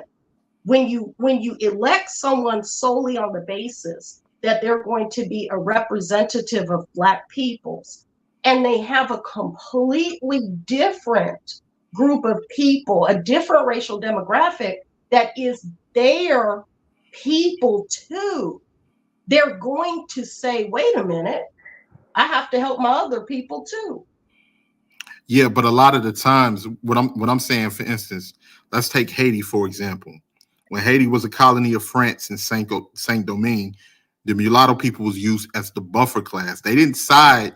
They didn't say we're going to split between the slaves and the people in power over the slaves. They completely sided with the people in power over the slaves. Right now, what's going on in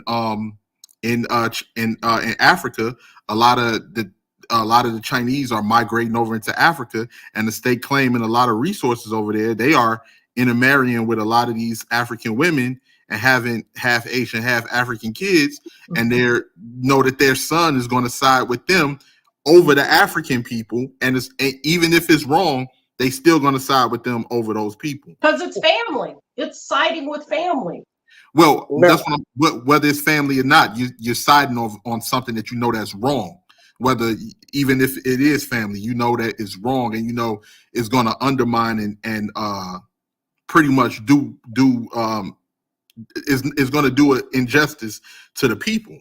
So even if it's siding with family, most people are looking at that as whether you're siding with family or not, you're siding against me. So not necessarily. I side with Gaza. I side with Palestinians. I'm not Arab. I'm not Palestinian.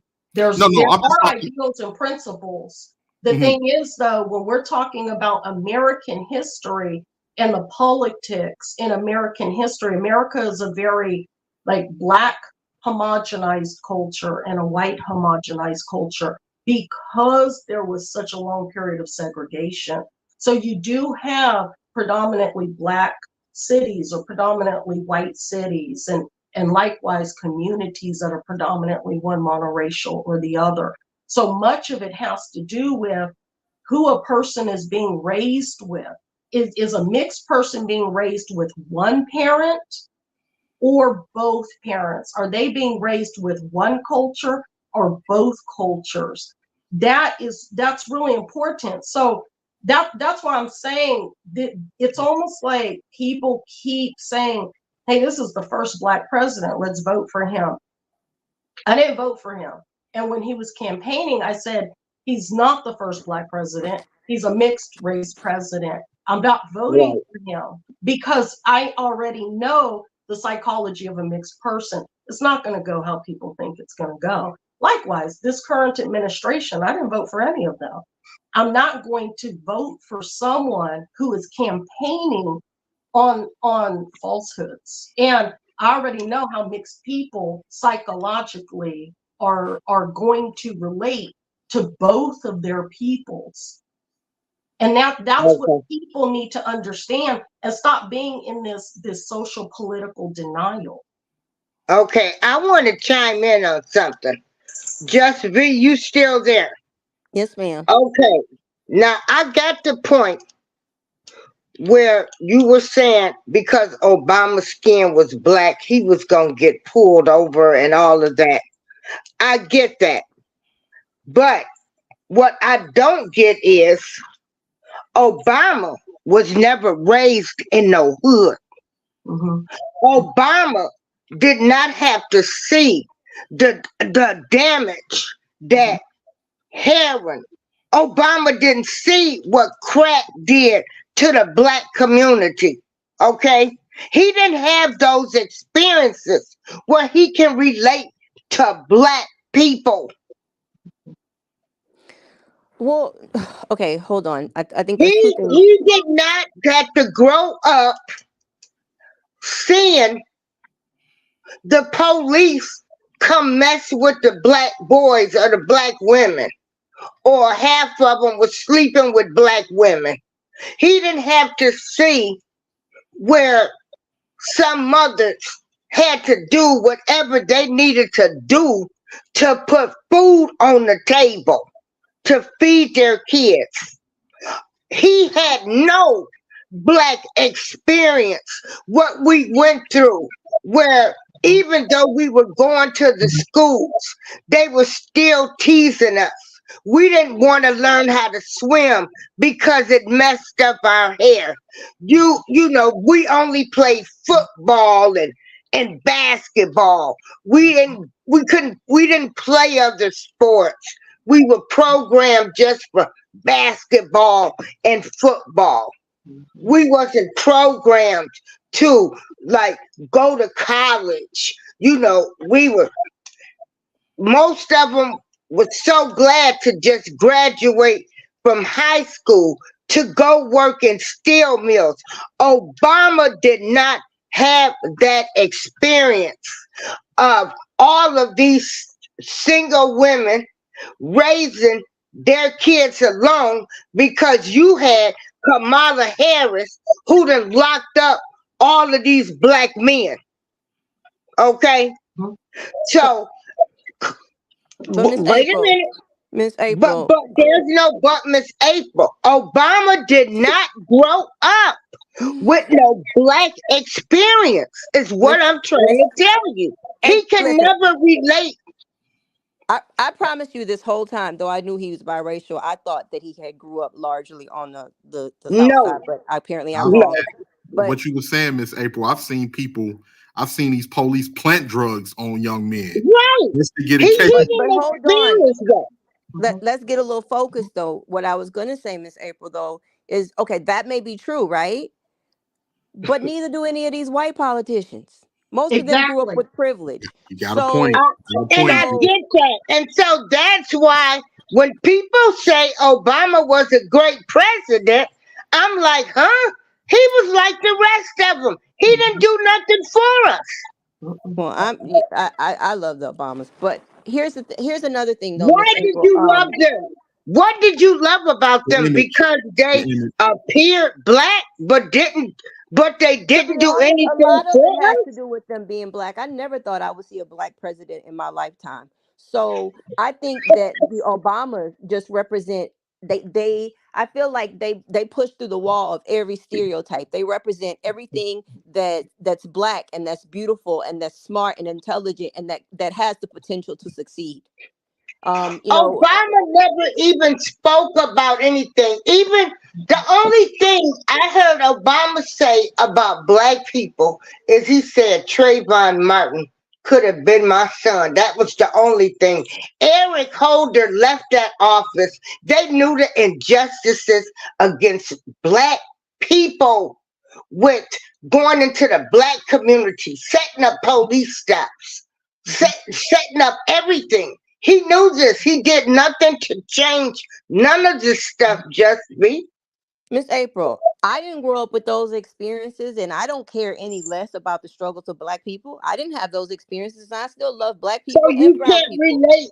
You can't relate when I get out and I am protesting for a black man where the police done put him in the back of a police car and then killed him. What do So you? you I can't mean, even relate to I that. no, that's not. I don't feel like it's. I can't relate just because it's not my lived experience. I feel like when you are a person who cares about the suffering of others, it's easy to relate, especially when you're relating to the suffering of people that look like you. So I mean, I'm not gonna sit up here and tell you I've lived any sort of life that was. I'm not. I didn't have those. I didn't have that Have you experience. ever been to any projects?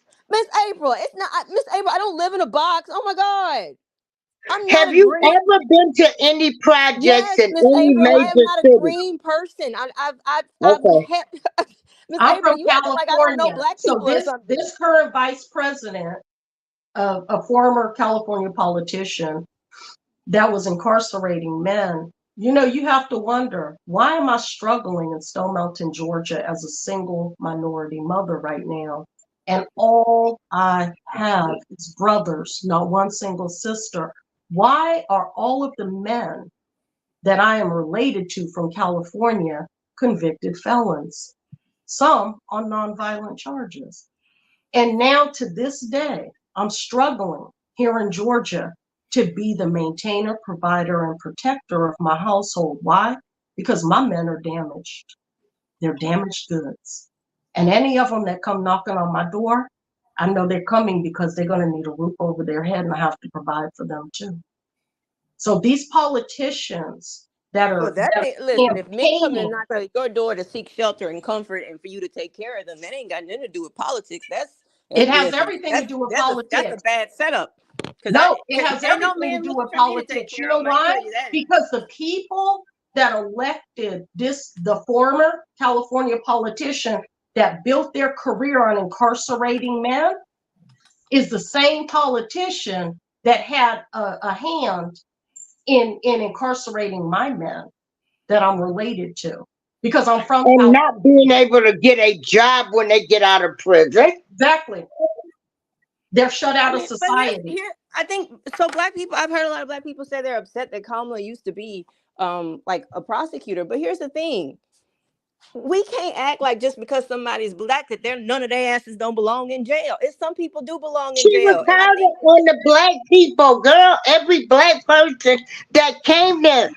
Do your research, just what be. say There that were again. people, there were men that was on death row that she allowed to be killed. Every black man that came into her courtroom, she sentenced them. I don't think that can be true because California has had a what do they call it a And memorandum then when the black men, when they put in for their appeals and they won, they could not go to her. They couldn't go back to her courtroom. They had to go to a different county and file the papers. She didn't even want to hear anything about anybody she had convicted. When So to this, like, look at you the convicted men, an innocent man. what about the men who are convicted and their woman is left to be a single parent in the state of California with all the odds against her because her man is incarcerated, more than likely statistically on nonviolent charges. And she's being a single parent in the state of California with the highest cost of living. And then her child, someone sends an investigator to her child is taken away. Her child goes into the foster care system, miseducated in the public school system, and then wants to identify differently. And then that child is given all of the blockers that they are going to give that child. And when that man gets free, he comes home to a woman who stays high to sedate herself from the horror that she experienced from losing her man and losing her child. And when the child comes home, they're not even the same child that the woman gave birth to. Because now they identify different and got all the blockers, courtesy of the taxpayers of California. It's a very intricate web that those politicians are weaving. I would not ever vote for one of those politicians. Well, Not ever. that's fine, but I think everything is on a case by case basis. Like I said, some people go to prison because that's exactly where their asses need to be. So Just don't complain when it ain't no good men. Don't complain when people, it's like now what I see trending is all these swirlers. And don't get me wrong, I'm a grandmother of almost a dozen people, and they're all different colors because my children have married freely. Mhm. Just what I see now is these swirlers. They thinking, oh, okay, so the black men are, they're not up to par, right? They're not making the incomes on average that we need to accommodate our standard of living and the cost of living here in the US. Let's go swirl. Okay. Almost every situation I see, What these is swirl? minority women that are swirling, going with white husbands, because Okay. black men, there's statistically a shortage, and in many Oh instances, yeah, women just have to yeah, accept less. Okay, yeah. when they go with these white men, and I'm just speaking on experience, what they usually get is a situation where that white man does not treat them and accommodate them to the same standard that they culturally treat their own women. Okay? They statistically do not pay out alimony to the divorced minority woman that they were married to. And they statistically don't have to pay the same amount of child support had there been a custody battle during the divorce. I know right now, I know one minority woman from Texas, one minority woman from California. I know another minority, actually, she's a mixed race woman from California, and my daughter, who were all married to white men. They all lost custody and they all pay child support to the ex-white husband. I don't see that same type of situation on either side of the divorce when it's a brown person married to a brown person. I just don't see it. Now, maybe statistically, you could show me something different. The bottom line that I'm getting at here is that there has to be some of these laws repealed so that the process of keeping these men out of incarceration and releasing some of these men from incarceration can begin. We have to begin the process of keeping our men free. Period. It's not going to be easy for a generation or two because we have so much to deprogram from. It has to be started. The process has to begin where these men become in our society as working class, as fathers, as uncles, as brothers. It has to be. I go outside right now and I start my truck and it doesn't work. I'm going to go in, I'm going to pop my hood, I'm going to check all of my fluids, I'm going to make sure everything's okay, I'm going to get out my cables, I'm going to charge my truck from my car. I'm not going to call a man to do it for me. And I have all these men that are constantly saying women are not feminine anymore. Got to man up. I've had to man up for too long. I've been married to 3 different men. Why am I a single parent? Because I'm married to a broken racial demographic that's been systematically broken. I've not ever taken Yes. a man to court and never received child support and don't have no welfare. So what I'm saying because I know what is going on systematically. We're dealing with a population of broken men. Don't put these Okay. politicians in public office. That's going to continue to perpetuate breaking the next generation of men. Okay. There's a question right here. 18th letter, you still with us? Yes, I'm still here, Miss April. Can you read that question that's on the screen? But hold on, before we go there, let me just say Okay.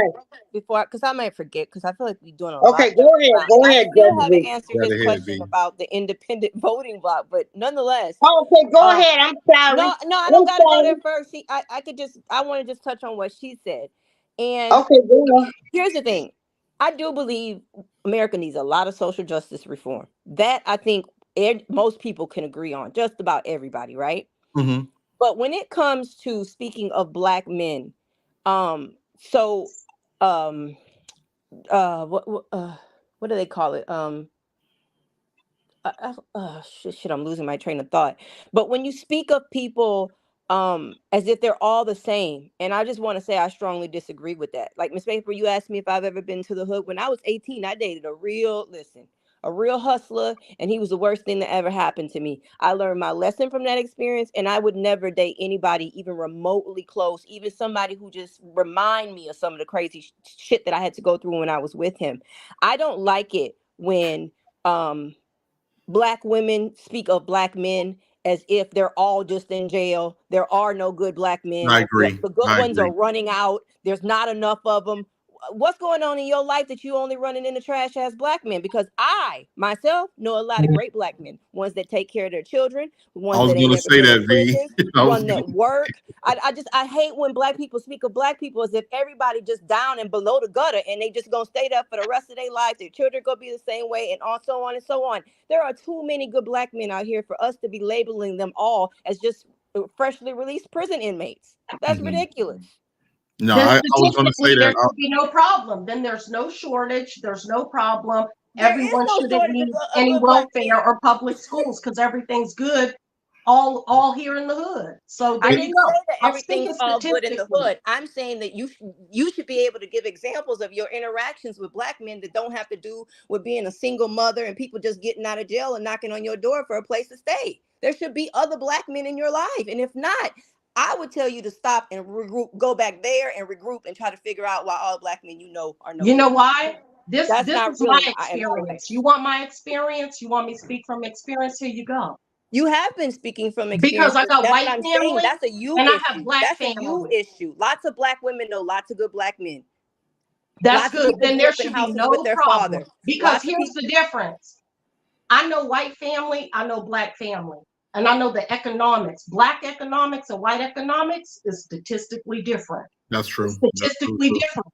So when I'm What is talking about black men, because I'm a woman, and I'm in a society of people that keep telling me you need a man to help you raise your family.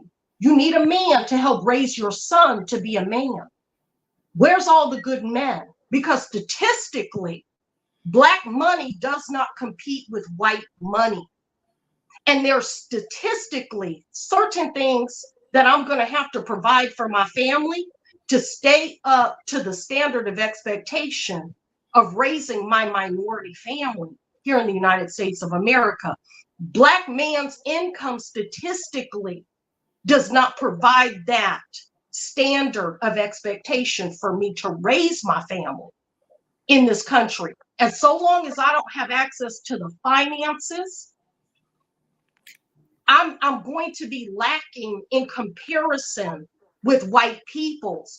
I can't raise my minority children, my minority sons specifically, and my grandsons on a single mother or a minimum monthly payment of child support every month or on welfare benefits and homeschool them and then put them in college and send them to college with grants and loans, and then they graduate and have to compete in a society equal to white people that were able to get extra tutorial after school, all of the best books, not public transportation to school, rides to school and picked up to go home, a nice tranquil environment to study in.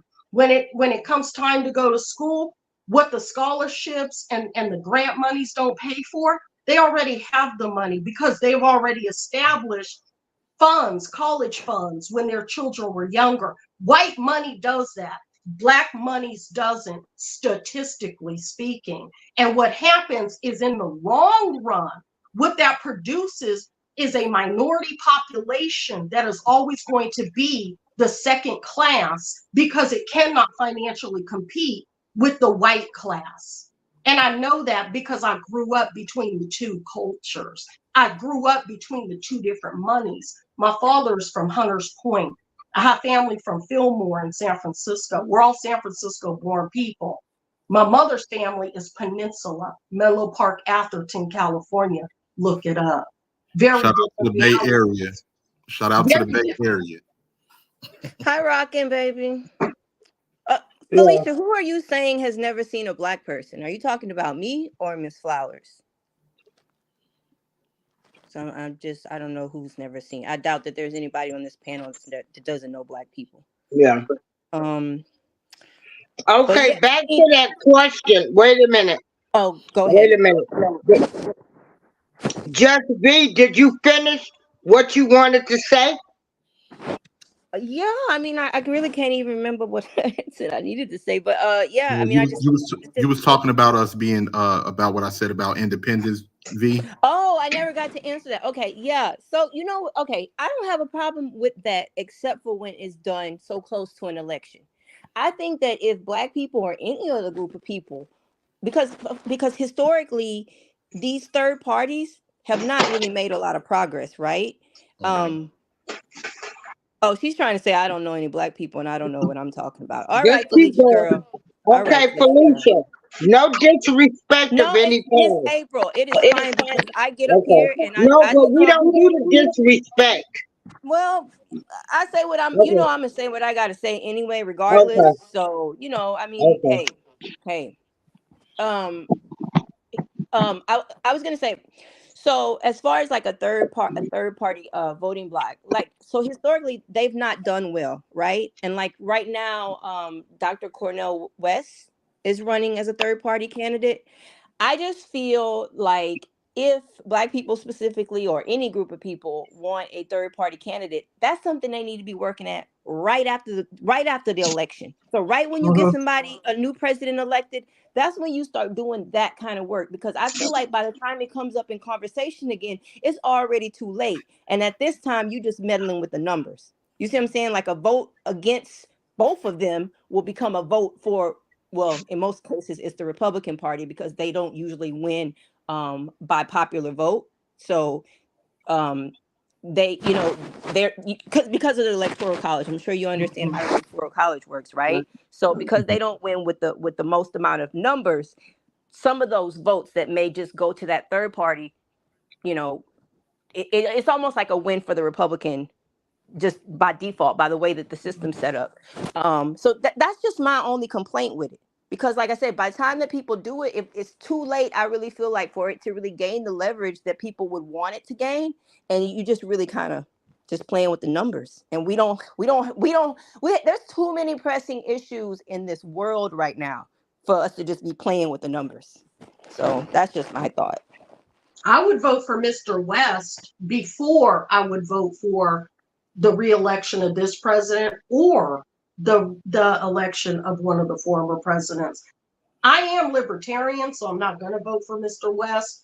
However, should I vote? I would vote for him just for the sake of having a new energy, for the sake of giving hope a chance, because what we've been doing just clearly doesn't work. No. Hey, Amber.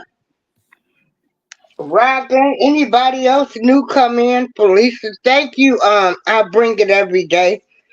You've been a great mod. Dang, DJ3, I'm trying to swirler find means the, where is interracial dating. The swirl. You never heard that expression, the swirl? no, I never heard of it. I It's, heard it. I never heard of it. I have heard you have you heard of the divestors, V? the divestors. Yes. No, is this gonna be a dirty joke? I want to. What's that? No, no, Oh. no. It's not It's real. actually. It's actually they weighed like it's the difference between somebody that like to date interracially, just to date interracially. The Uh-huh. divestors are pretty much a neo-Nazi, self-hateful Oh. black women, Oh. and they spew a lot of anti-black rhetoric. Wait, They but they're call black. They're black women, you said? they're black women. They call black men apes and Oh bullet shit. bags and Oh my God, where you all find these types of stuff. people? But the internet is a dirty place. They are The internet real is a and dirty They place. real. they're And They're loud. it's a real lot. and they They exist. deep. They Hmm. deep. They Where you deep find too. them? You found them on YouTube? Where you find these It's people? plenty. Well, you can watch plenty of these channels. Chrissy, Really? Divested Hmm. Zealot, Hmm. Paris Milan. You even have black women out here that are purposely sending black women off to date interracially with some of these degenerate type of people from other Hmm. groups Mm-hmm. just for Hmm. money, just for cash apps and super chats. Hmm. And they get their Yeah, subscriber base up. They don't really yeah, care about the women, and they're black women themselves, and they're doing this, Hmm. yeah, giving yeah. them a They lot of I sure did bad are, not. because information. I've seen it. But this Hmm. internet is a crazy place. It is. Yeah, It is. It's all kind of yeah. folks, but Hey, no, I yeah. mean, I've dated white men. I've dated white men, but you know, and the white guy I was with treated me really good. I'm pretty sure if I Mhm. had his child, I would have did real well in child support payments. Not that anyone should ever have children for that Mhm. reason, but But I'm you pretty sure I never, would have. But even though you've dated white men, you never had a hatred for black men or anything. Yeah. absolutely not. One thing That's is able to tell you, then you're first of all, different. I love everybody, but I specifically love black and brown people. Like I came on here to get up on y'all asses about immigration because I too am. I'm Hispanic. I'm black, but I am Hispanic, and so I'm always going to have a different opinion. Um, Hmm.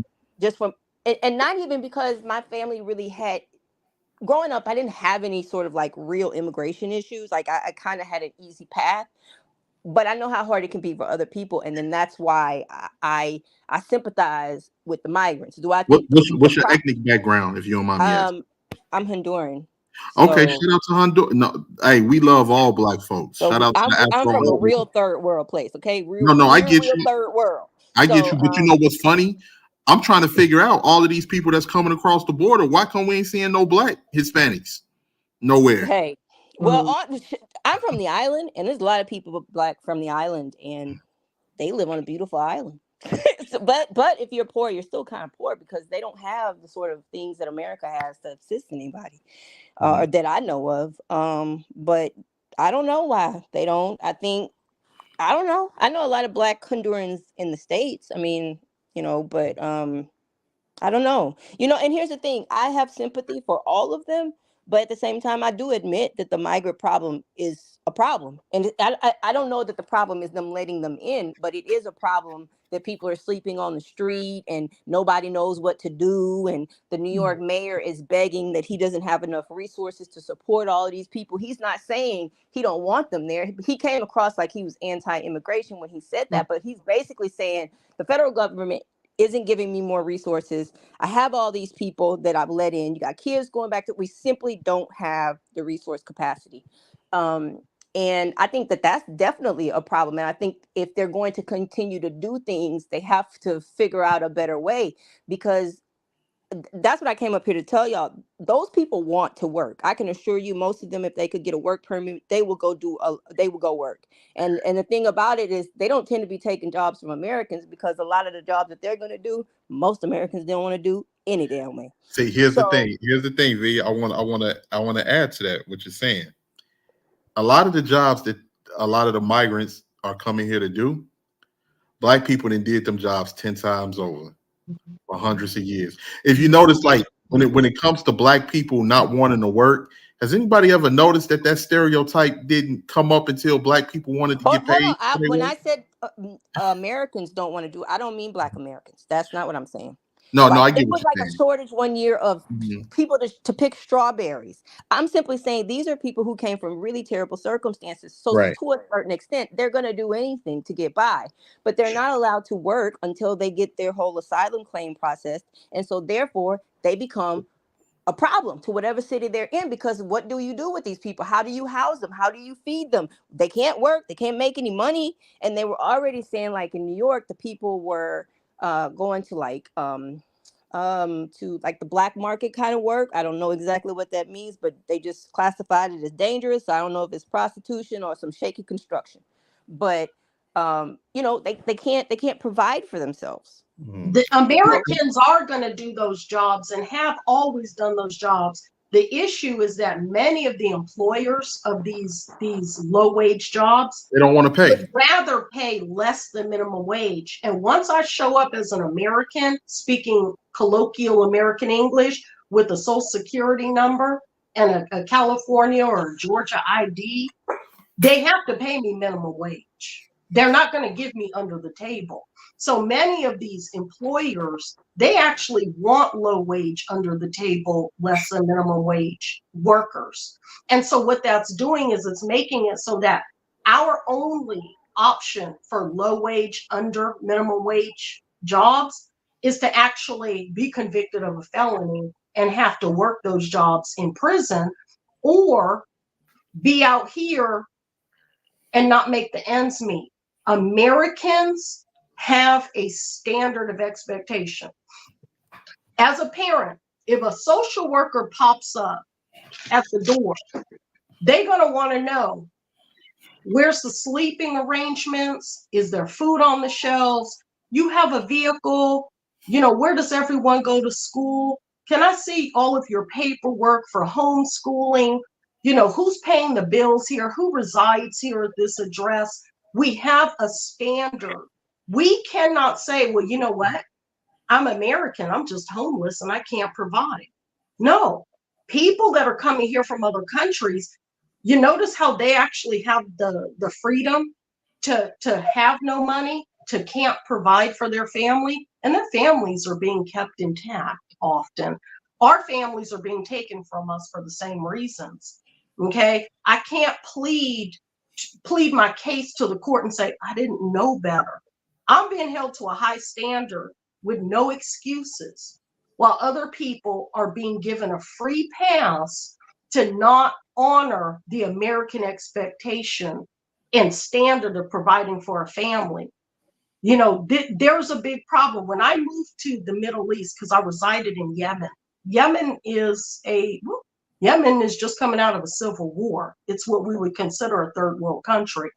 When I moved there, I had to actually show paperwork to get my visa, to that I could actually support my family and me, that I wasn't going to move there and try to marry anyone or try to get any type of benefits. I had to show my monies, and that I did. And I got approved and I moved there, and I had to pay for everything.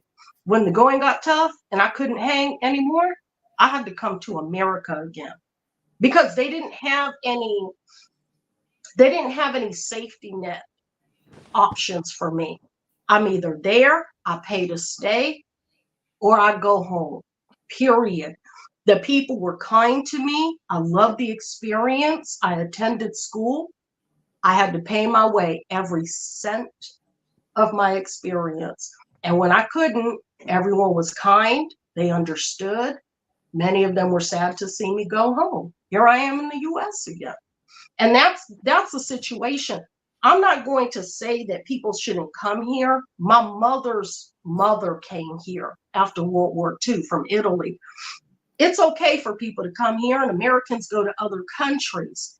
The issue that people are having is that we have an economic situation. We're about to go into a crisis economically here in the US. And all of our monies are being given to Ukraine. Our monies are being given to oppress the people of Gaza and Palestine. Our monies are being given to people that show up at the southern border. So let's be accurate. As far as America giving money to like Afghanistan, what am I saying? Ukraine, sorry, and other countries, that is only like 1% of the American budget. I think people tend to, when they speak of it as this grand concept where all of America's money is going to support the people in Ukraine. I'm getting 0% from the government. So 1% going out is 1% more than staying in. I've gotten 0%. I don't get any Social Security, no unemployment, nothing, no welfare, nothing. I don't have a single credit card. Today, I can go ahead and post my entire credit report right on the thumbnail of my next video. I don't get anything from the government. And I actually, because I need to provide for my household, since March of 2020, I haven't had any meat. I've been anemic. I have Achilles tendonitis. I have plantar fasciitis. I'm asthmatic, and I've been going without meat. In 2020, I had severe menorrhagia.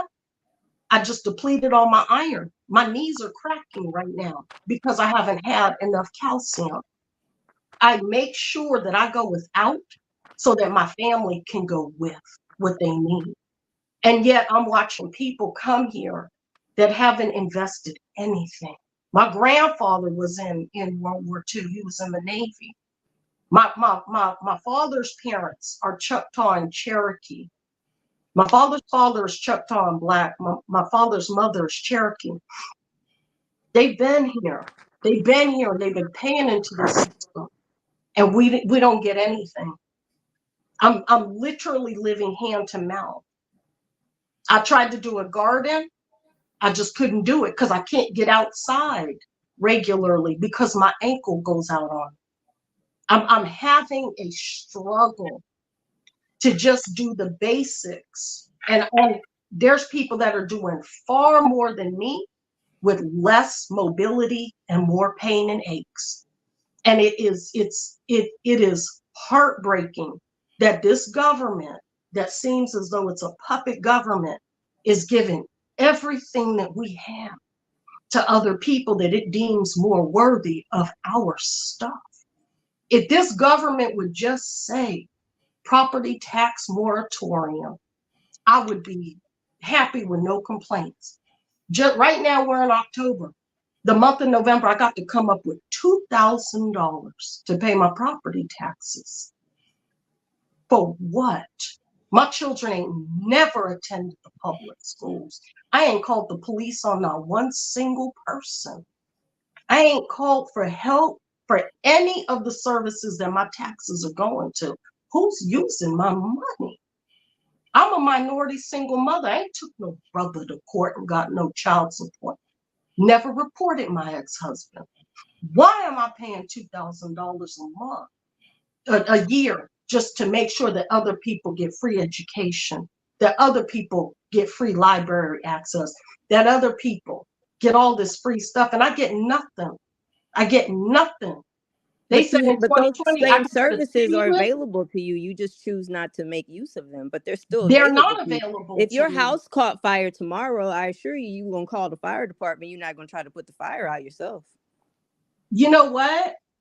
How about when that happens, the fire department just bill me for that event, rather than just take it just doesn't work $2,000 like every that. year. What do you do with your trash? Do you take it out in the backyard and burn it, or you put it out at the front of the street? It depends. Well, it depends. I actually have receipts for going to the rubbish dumps. It depends. Yeah, and I tell you, the property taxes, and you could look this up online, actually itemize. They give you the tax assessment every year in about the spring or the summer, and they say this is the amount, say 2,000. It's going to itemize public schools in your area, this amount, law enforcement, this amount, bus system in your area, this amount, and it itemizes.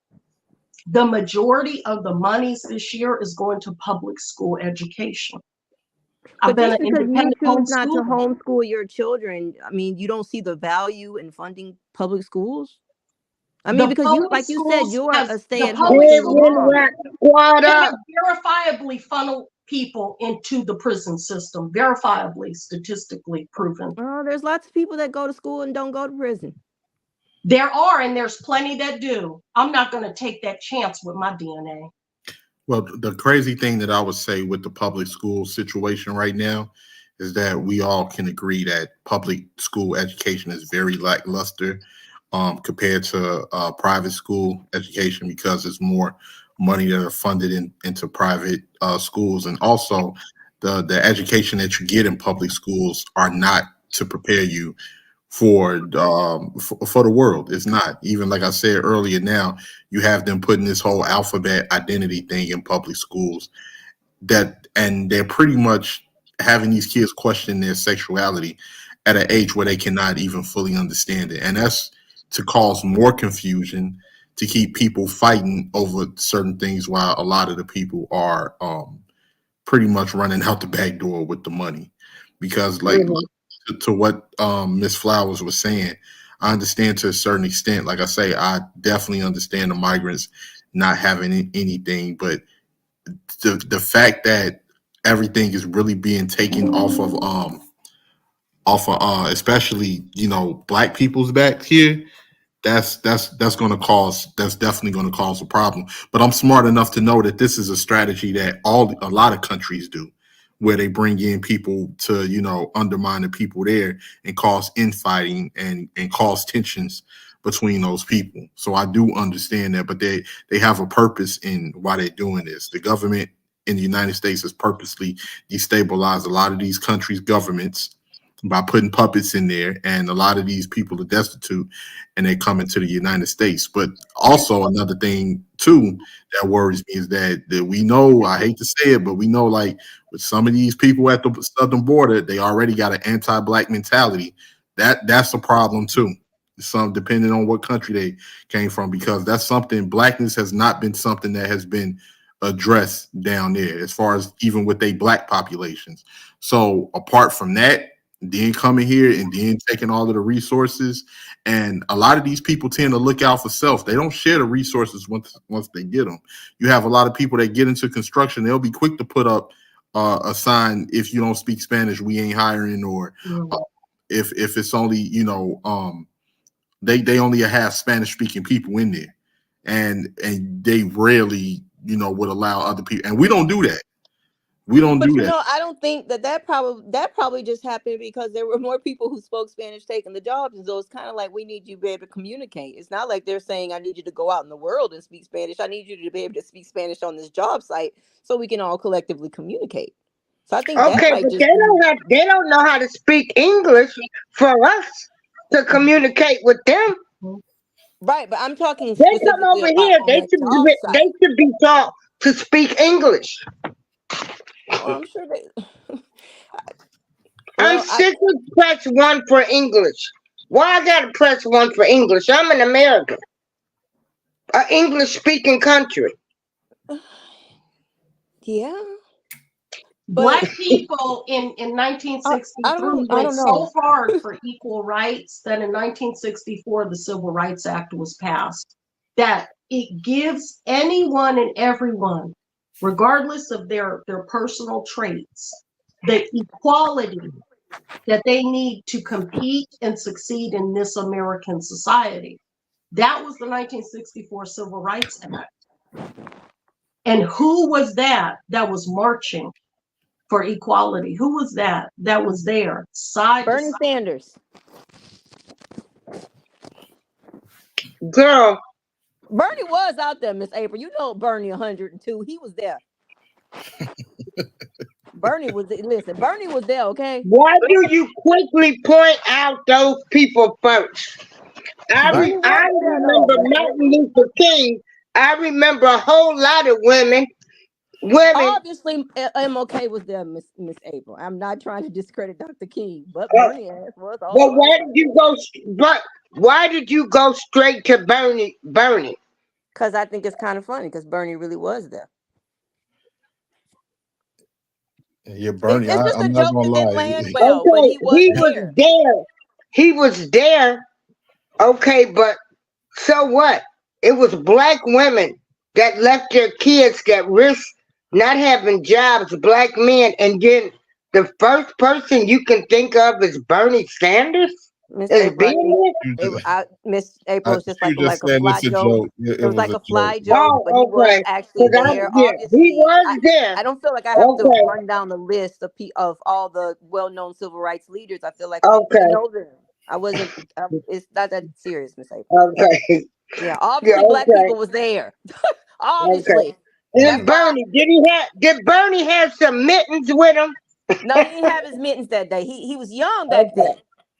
okay. I got a quick question, V. So is are you only Honduran on one half of side of your family, or both of your parents are Honduran? Both my parents are Honduran. Oh, okay. Shout out to Honduras. Yeah, But shout out to Honduras. And see, the thing about it, Miss April be going in on immigrants and shit. I be trying to remind her, but I don't think it ever really soaks in Miss April's head that I'm actually Hispanic. I don't think she gets it. no, I mean I got a No, lot of I've studied history. no, no, no, no, no, just be. I don't want you to get this twisted. As I tell people, I love all people, but what my main concern is the United States of America first. We can't even fix our own problems. And now we got other people coming over. Why didn't they allow Haitians to come over here? Thank Oh, you. and Yeah. I saw Rockin' post about that, and honestly, that's a fair question. I had that conversation with my mother a few months back about Haitians. I never understand that they never let Haitians get anywhere. So they usually catch the Haitians off the coast of Florida. They usually get them then and They send sent them them back. back. Yeah, I don't know why there's never been. I know why. I think we can all know Well, why. okay. You sound Come like my on, mom. come on, Yeah, just she be tends to be a little. Yeah, my mama said the same thing. She said because they're black and they right. obviously black. So You yeah, know, they I black got and a all black. problem with that. You didn't Yeah, let no, the I do Haitians come too. over. I don't know why Haitians never seem to get any. I don't know if it's just like from location because you got so figure it like this, right? If you march on foot and come up all through Central America and through Mexico and get to the border, they got to deal with you at the border or you illegally crossed, right?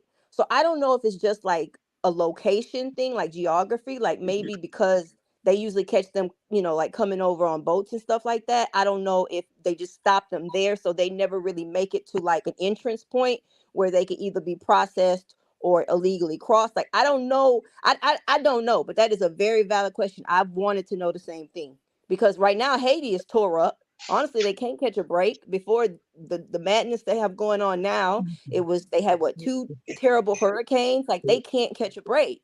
But America doesn't seem to allow them to take refuge. And I've always wondered that myself. I just want Okay. to on that. Uh, um, Oh, I'm sorry, Miss April. Go right ahead. okay. So why do you know they didn't even let black Ukrainians come over here? They let cats and dogs and pets come over before black Ukrainians. Do You you know serious? who let the black Ukrainians go to their country? Putin over there in Russia. Just like 18th letter just said, where are the black Venezuelan people, Guatemalan people? Because there's some over there that's, hey, Mm-hmm. black. So it would it be Where so are for these you, Miss people? April? I'm not seeing these people. So Miss What? April, are Why you is saying it? so if they look more like me, you'd be more welcoming? Is that what you're saying? You're not seeing them to welcome them. Huh? No, I'll break it down. I'll break it down real Break quick. it down. Break it down while I give me another cup of coffee. Break it down. All right, Miss April. No, what I'm saying is, like, for instance, V. Um, first and foremost, we can't ignore that in a lot of these Latin countries, the black people in these countries are treated like garbage. In a lot of places, especially in Latin America, it's blatant racism. So that tells me a lot of what I need to know when they're allowing other people that are mostly, whether they may be mestizo or they may be more on the Indio side, they're allowing them to come from Latin America, but you're not seeing the black population. And also on top of that, they took the Haitians and they sent them back to Haiti. One of the reasons Haiti can't catch a break, the same reason they ain't been catching a break since 1804, because they freed themselves. Once they freed themselves from slavery and they became their own independent nation, everybody's been doing everything in their power to sabotage them. And they also have resources over there. And they also wanted to punish them to make an example that anything that's a black independent nation cannot be ran properly, which is what we're seeing right now. But I've actually, I'm not sure if you have Garifuna descent or anything like that, but I've read a lot about Latin oh, America and the what you racism. say? If I was what to say? Garifuna, Look because at you! Come on now, knowledge. You better come on. Like, cause like, look, man, I love my black folks all over, You man. better I didn't know some study. stuff. Yeah, I didn't study about You caught me off black guard people, with that man. one. Look at you. So, but yeah, and I noticed they not letting none of the But Afro I'm not. Hispanics over. I'm not Carib, so I'm Uh-huh. not Caribbean Indian. But I mean, listen, it is food for thought, and I guess for me, because I do come from people in my family are very colorful. My mother's mother was from Nicaragua, Hmm. and but my daddy was black, not Hmm. like black, not like midnight black, but he's definitely, you know, Yeah, I get what you're saying. undisputably black. So my mother had brown children, and but I think because I'm Honduran, I, I do understand race. I would never want to say that I don't understand race. I think I fully understand it. It's not maybe fully, but I have a strong understanding as far as its relations to America, because I grew up in Honduras since I was a small child. Hmm. So I learned when my family immigrated, I think it was like I was 18 months. So Hmm. essentially I grew up in America. But Um, you're fluent in Spanish, right? I am not actually. Really? Get out I of know here! it's shameful. I'm the only No, one no. actually. I mean, I'm the because only one. I be trying to tell that to certain Latin people because they'll be like, "Oh, people need to learn." I'm like, the more and more your generations is here, the less and less you're gonna be speaking Spanish. And that It's not happens. even most. No, my sister speaks fluent Spanish. My brother, he recently passed. He spoke fluent Spanish. It's because, like I said, when I got to America, I was 18 months old. So I was a baby. Oh, So I okay, yeah. started talking in America, right? But then my Mhm. family went to live Okay, in Mexico young for a couple of years, and I learned to speak Spanish there. I was like maybe say 5 or 6 years old. And then Mhm. when I was brought back to America, my mother said my teachers were complaining that I no longer wanted to speak English. And my family never spoke Spanish in our household. So I went back to speaking English. I didn't have any Spanish speaking friends. Like everybody knows that I'm Honduran, like in my personal life, but they Mhm. always joke that they don't know what kind of Honduran exactly I am. But like I'm the only one. And my sister says it's pathetic that I don't speak Spanish. And I told her it's pathetic that you were older than me. You started seeing me not speaking Spanish anymore, and you did nothing to save it. So you Mhm. pathetic too. So yeah, but also I'm the only person in my family who and I don't want to sound like a person who toots their own horn, because Lord, I don't like that. I am the only person who speaks English the way that I speak English in my immediate family. I'm the only Okay. one. Like my mother has a very Okay. strong accent. My sister, she speaks English, but sometimes I talk to her, be like, "Why you so Honduran today?" And then she'll ask me why I'm so white today. But if they don't speak Okay, Spanish hold to each on other. 1 minute, everybody. We want to welcome in Amber Angel to the platform. Now, just V, you finish. Then Oh, Miss Flowers, if you got something to say, and then 18th letter, and then we'll give the floor to Amber's Angel. hey, Amber's Angels, are you the one I spoke to last time before anyone goes? Yeah. Yeah. Okay, well, I Okay, want to well, I want to apologize. apologize. Oh, where's the big echo? Oh, you're Oh, you're echoing. echoing. Oh God. Hold on. Mm-hmm. Is it raining? It's raining out here where I'm at. I was about to say, Lord, this weather ain't shit. No, it's not raining. I don't know what that noise is. I hear like something like dripping down on the side. That's why I was up so early. I don't do rain. Y'all know when it What rains. was Hey, that noise? they hearing the miracles. You I said want you to thank everybody that's Everybody joining that's us. joining us. It is It raining. is raining. God. Amber Angel, you still got an echo. you You said when it gotta rain, you close said your when it rain, browser. Miss Showers. I mean, you said when it's raining, Miss April, you don't do the rain too much. Oh, baby. Go to the other show. I listed all of my health conditions. Okay. I got arthritis in my entire body. Yeah. Cervical. I got spine problems. I got osteopenia. I'm on 11 pills now, 3 times a day. Hmm. Is she back yet? Used to be 15. Hey, Miss Flowers, can you show us? Uh-oh, Oh there's my God. Angel I'm again. trying to close it. I'm trying to close it. Am I Okay. echoing? Am I Yeah, you echoing? still echoing. Jesus Christ. Miss Flowers, can you put on your headgear that you put on earlier Mhm. and show us? No, she's going to show you how she can transform now. And when you see her, what you would think if you saw her. Now, if you saw her with that outfit on, what would you think? What would be the first thing you would think?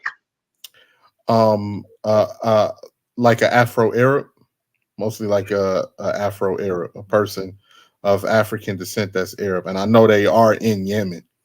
They are black people in Yemen. I would think, okay, she's a Muslim. Yeah, a Muslim, Yeah. you know, Afro, Afro Arab Muslim person. Yeah.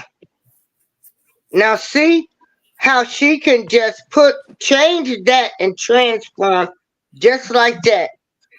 But and we would think of her as a whole different person. Mhm. Mhm. How about now? Okay, yeah. Just V, you hear? Yeah, Now she where did was. Just V go? I think did she get kicked out or did she? Did she? No.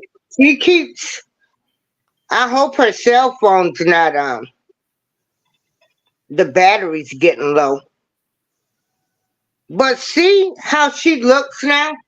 She looks like a Muslim woman, as a beautiful Muslim woman. Mhm. But the first thing I would think if I saw her would be, oh, she's a Muslim. Mhm. When I was in Denver, that's all I saw was women with these, what do they call them? Habibas or that Oh, kind of Hijab. get uh, Hijabs. Kemars. hijabs. And they were white. They were, well, not white, but I guess from another country. But Mhm. it was a lot of them. Mhm. Okay, it's a hijabi. Miss That was April, in just Denver. says she's back.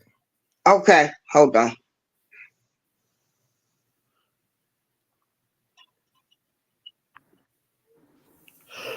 Okay, I'm back. Okay, Sorry, I started thinking I was on twice.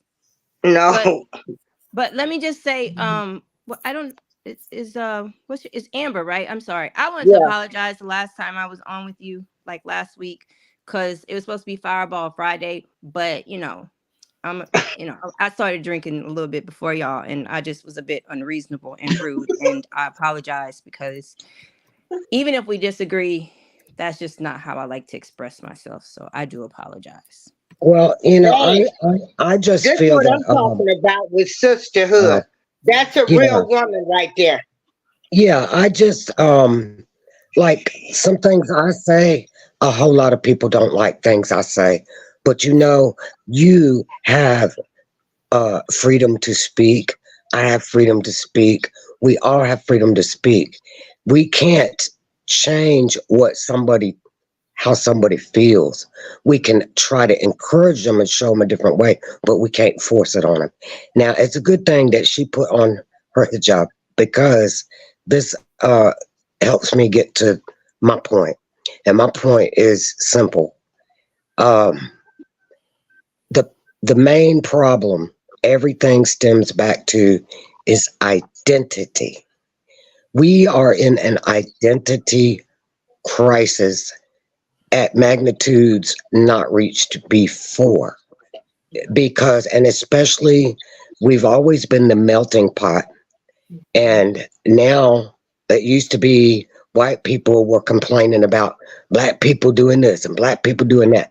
Now you got the black people complaining about the people that are coming across the border. So it's always going to be a blame game for an identity crisis. She put that her hijab on hijab. I'm sure I'm not saying it right, but I was gonna wear one years ago, and my sons were like, "Mom, if you do that, you're gonna run into some problems." Are you Right. Muslim? Well, that's not the only reason you can wear those, right? Right. But I had gotten into the Muslim culture and exploring that because I have some Muslim friends, Muslim, and speak frequently to some people in Indonesia, which there's Muslim there too, in a deep way. It's the most According populated Muslim country in the world, now, Indonesia see, and Malaysia. and I did not know that, but this person was teaching me things, and just I I myself have white bright skin, but it's kind of hard for people to say truly what their roots are because nobody is alive from they're getting passed down information, right? And so they can only go on that, and the only thing other than that they can go by is their skin color. When someone in the chat said there's none of us have ever seen uh said probably haven't even seen a black person, a I thought they true. were talking about me though, which is strange. But Well, because see, they can say what they want to too, because have they walked in your shoes? Mhm. Have they experienced what you've experienced? See, and then and see when you were identifying me as oh, I can tell who you voted for and all this. Truly, I'm you sorry, I going called by you an election denier. that. That's okay because you're going on information that you've gathered from somebody else because you didn't get it from me about me. See what I'm saying? And it hurts me. Oh, but there's people that would say, well, you deserve it. It hurts me to see black people speak in terms of only black people because now they're in a box because they're staying in a box. They're not coming outside the box. That's an identity crisis. If you can only relate to black people and stand up for black people, you're losing because I stand for all people. Our spirits, I say we're spirits. We're all spirits. We're held down to earth by these meat bags we're in, right? So spirit doesn't have a color and spirit doesn't have all these things because in the end we're supposed to all be one. And they ain't gonna be no color at the gates. And people that are stuck and Now that's for speaking sure. and hey, people that are speaking prejudice and can't let go, or you don't have to let go, but you have to move beyond the hurdle. If you don't move past, and when I say you, I'm speaking to everyone in general. If look, I got past the hurdle. I got past the skin color. I got past the stigmatisms that go along with this race, this color, that color, and I've lived both sides. Well, some people are like, well, you can't do that if you've got white skin. Don't tell me because I have. How do I know? How can I relate? I believe God let me go through everything with so many cultures in a deep, impactful way that I should hate black people. Girl, I should hate black people. All of them. But I don't. Why? Because it's not my spirit. That's not me. But and the reason it makes me mad to hear people talking about my black people, that's my black people. You don't hear me saying my white people, my white people. Because when I hear white people say, well, us white people, now who the fuck you talking to? First of all, don't put me in your box. Right? You know what I'm saying? Everybody should be a stand alone, independent, and get out of the herd mentality of culture. And see, I sit here, I stand here, and I say all these things, and still I'm hated. I'm gonna tell you why white people don't like me because I love black people. Black people don't like me because I'm white. I love all people. Now, there's I'm working on trying not to hate, but it's not because of a color. It's because of some deep, dirty shit, deep, dirty stuff they did to me. I have to work through that. I've only got one more left on the earth that I'm trying to work through forgiveness. But I've not done it, and if I don't do that, guess what's gonna happen? According to, if we don't have forgiveness, we don't, we're not forgiven. So Did anybody it's want to respond to what Amber is saying? Yes, I'll respond to Miss Amber. First and foremost, nice to meet you, Miss Amber. And I completely understand what you're saying. And I'm not I don't pass judgment on, uh like I know it's definitely good white folks out here. I'm not trying to make it seem like I'm a bigot or anything like that. I'm just talking about when it comes to resources, finances, like you said, black people are putting themselves in a box. Black people have never put ourselves in a box. It's been other people that pushed us into a box. If you look at black people's history, black people have been some of the most accepting people to every culture. Mm-hmm. Um, to every culture outside of black people, and it's turned, and we've turned around and we've gotten a knife in our backs every time. And a lot of the times that when black people do rally or they do try to make a stand, we in the past we stood for all people, only for people to turn around and stand by themselves or for their own, and black people get nothing out of it throughout, like our all our blood, sweat, and tears, and us trying to fight and us trying to be equal and be fair. We haven't gotten anything out of the deal. I'm not talking about good white folks, anybody out there, but Hold on, Riaz. historically speaking, we just have not. No one looks out for us. No one's tries to give us a helping hand or anything. Most of the times we've been sabotaged and we've been put in a position where it's no other option but for us to look out for ourselves as a group of people. Can I respond to that? Mm-hmm. I agree. I agree with you, but I also uh, would like to say that I have lived that life that you're talking about, but I'm not black skinned. So Mhm. I totally see it. I totally get it. I totally relate to it. But it's something that, man, it's always going to be this way. If people, it's like we can't solve it, right? It's like we can't solve it. So we have to find it within our own individual self to Mhm. look past it and not ignore it, but not acknowledge it, but to be within yourself and go forward, like Just V was saying to the top middle panelist. I forget her name, Flowers, Miss I Flowers. think. Flowers. Miss Flowers. She was asking her about taking the garbage out and different stuff. Well, it seems like she I'm not picking on her, but she is an example of being in a box because you have choices. You have choices. Mhm. Sometimes the choices are so tough and you can't see the outcome coming out in your favor. Mhm. And I say this because look, I expect y'all to beat the hell out of me on this panel because of anything I've got to say. I Oh shouldn't no, even no. look. No, I shouldn't I'm even feel sober that way. today, Amber, so no. no, no. I'm But just you know I'm saying. what? sober. No. Look, Now you know you know for yourself. I allow everybody. Nobody. We don't allow disrespect over here. Now I do what you just said about Miss Flowers. Miss Flowers, would you like to respond to that?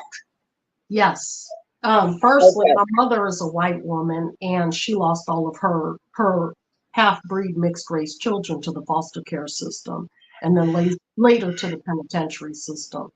Um, so I'm not really a big fan of subscribing white privilege to anyone.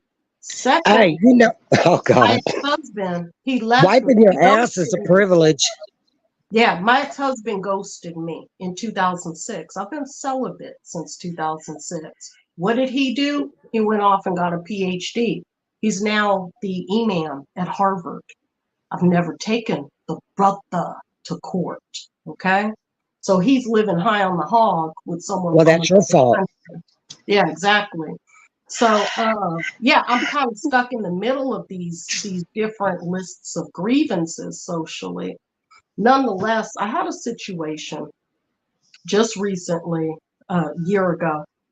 My son, that looks like me, very similar, just with big Can you curly hair, can he you was just talk driving. without identifying colors? Can you just Yeah, talk without no, identifying look, the was colors? driving. He was It's driving the car. irrelevant. No, No, my son was driving the car, and I was on the passenger side. I have the license, registration, and insurance. He had a permit. We're driving down the street to go to the grocery store to buy food for our family. And a police officer, for no reason, pulls my son over. Very dark complected police officer. And he Oh speaks my with God. an accent from another country. And he proceeds to ask for the license, the registration, and whatnot. My son complies and gives him the information. He says, I'm going to have to cite you for this because you don't have insurance and you don't have registration. I said, excuse me, officer, we have all of that. And my car is completely paid off and fully insured. So I get out. He goes over to a squad car, and I go over there and I turn on my cell phone because I'm getting ready to put the video on my social media channel. And I said, black man, let me tell you something. Before you write that citation to my son, who's been home-birthed, homeschooled, and hasn't ever had an altercation with law enforcement, I said, you're racially profiling us because we're mixed race, and I see that you're clearly not.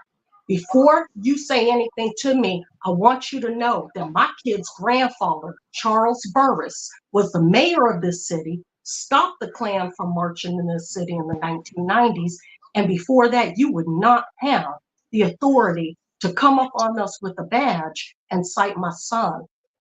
The officer ignored me. I launched an investigation, filed a formal complaint, all the regular stuff with the Department of Justice and whatnot. My son was subjected to standing before a white judge up on the podium looking down at him. And of course, it was non-guilty because I had all of my paperwork right. The officer was lying. The Georgia electronic insurance compliancy system was glitching and lying. And my point is, we're American. We've been here paying our dues for black, for white, for better, for worse, for rich, for poor. Here's someone with a badge and the authority to take my son and stand him in the court of justice for no reason other than going to take his mother to the grocery store to buy groceries. That officer with the accent that was given the badge and the authority violated my son and my Fourth Amendment, our Fifth Amendment rights. Okay? That's not okay. So I don't know why people are so stuck on the narrative of what they're stuck on. Americans need to firstly know the different branches of government. They need to be versed in the Declaration of Independence and the Constitution that was later signed in the 1780s. And we need to move forward as Americans because right now, there is a replacement population that is coming in on us, and they're going to replace us. And the only thing that we're going to continue to do until we get this legislation repealed in our favor is we're going to continue to be American fodder to this system. I just want to say that, like the Constitution, the amendments, and all of those, and the rights, all of that, and I'm watching the court system daily, and all these things that we are talking about. Look, everything is going in our favor. Okay, justice is getting served. First of all, our governments that we've been under since for decades now, is being dismantled. And if those that are paying attention know that, and it's being dismantled, and the Biden administration was left to free reign for us to see this is the government that has been over us for so long. And they incite hate amongst color. And it has worked very successfully. And so all these things that have happened, we're going to have to move on once the deep state is taken down and out. We are reforming the government. The deep state is being taken down. You can, and you sound like you know what I'm talking about. So we are being reformed. And yes, we have all these immigrants came in, but we can't sort them out and send them back to where they came from, because we can't judge them by their skin, right? We can't say, oh, this one's got this color skin, so they must be from Honduras, or they must be from Africa, or they might be from China. We're not going to be able to do that. So what's going to happen is this melting pot has just had a bunch of vegetables poured into it, and we're going to have to stir it up and get it right. And people are going to have to get over the color thing and eat the soup of one all together. You can't really get over the color thing, though. It is how America began, and it's something that we have to talk about. We have to have these types of conversations. We have to share our different experiences, for better or for worse, and we have to come to some type of medium agreement that's going to benefit all of us. Because there is there is a stigma of white privilege, and clearly there's white people that have zero privilege. There is a stigma of Black oppression. Clearly there are privileged Black people. Statistically speaking, though, the stereotypes are very real, stereotypically. And that's something that we have to find the medium, is to say, okay, well, wait a minute now. What's going to be the American median income? Not the Black median income or the white median income. What's going to be the American median income, the American poverty, the American wealth class? What's going to be the American test scores in college? What's going to be the American average grade level for reading as they graduate from high school? Right now, all of our statistics are based on racial categories, and our U.S. Census is still counting racial categories. The racism is being perpetuated on a federal level. And as long as there is anti-hate crime legislation for one group to the exclusion of all others, that's federal racism. Because right now, as a mulatto person, I don't have anti-hate crime legislation. I'm not an affirmative action person. Anyone could do anything to me, against me, and it cannot be considered a hate crime, because I don't fit the categories of any of the people that have protective legislation. So, and I agree with all of that, but I would like to say that. So when does that start? It starts when, I guess, I know all of y'all have heard of the Great Awakening, and that everything we've ever been taught was a lie. Look, I remember when busing began when I was in junior high school, and you know what happened? See, the government wanted, the racial riots and all that crap. They wanted that, okay? So they said, let's just take all these Black people, put them on a bus, and throw them in a white school. But here's what happened. They started dating each other. Mostly. That's mostly what happened. And yes, there were some riots incited, and it got ugly, but it was perpetuated by the ugly people. So we can't, look, it's coming, y'all. I'm just saying, get ready, stand up, don't divide. United, and that's true.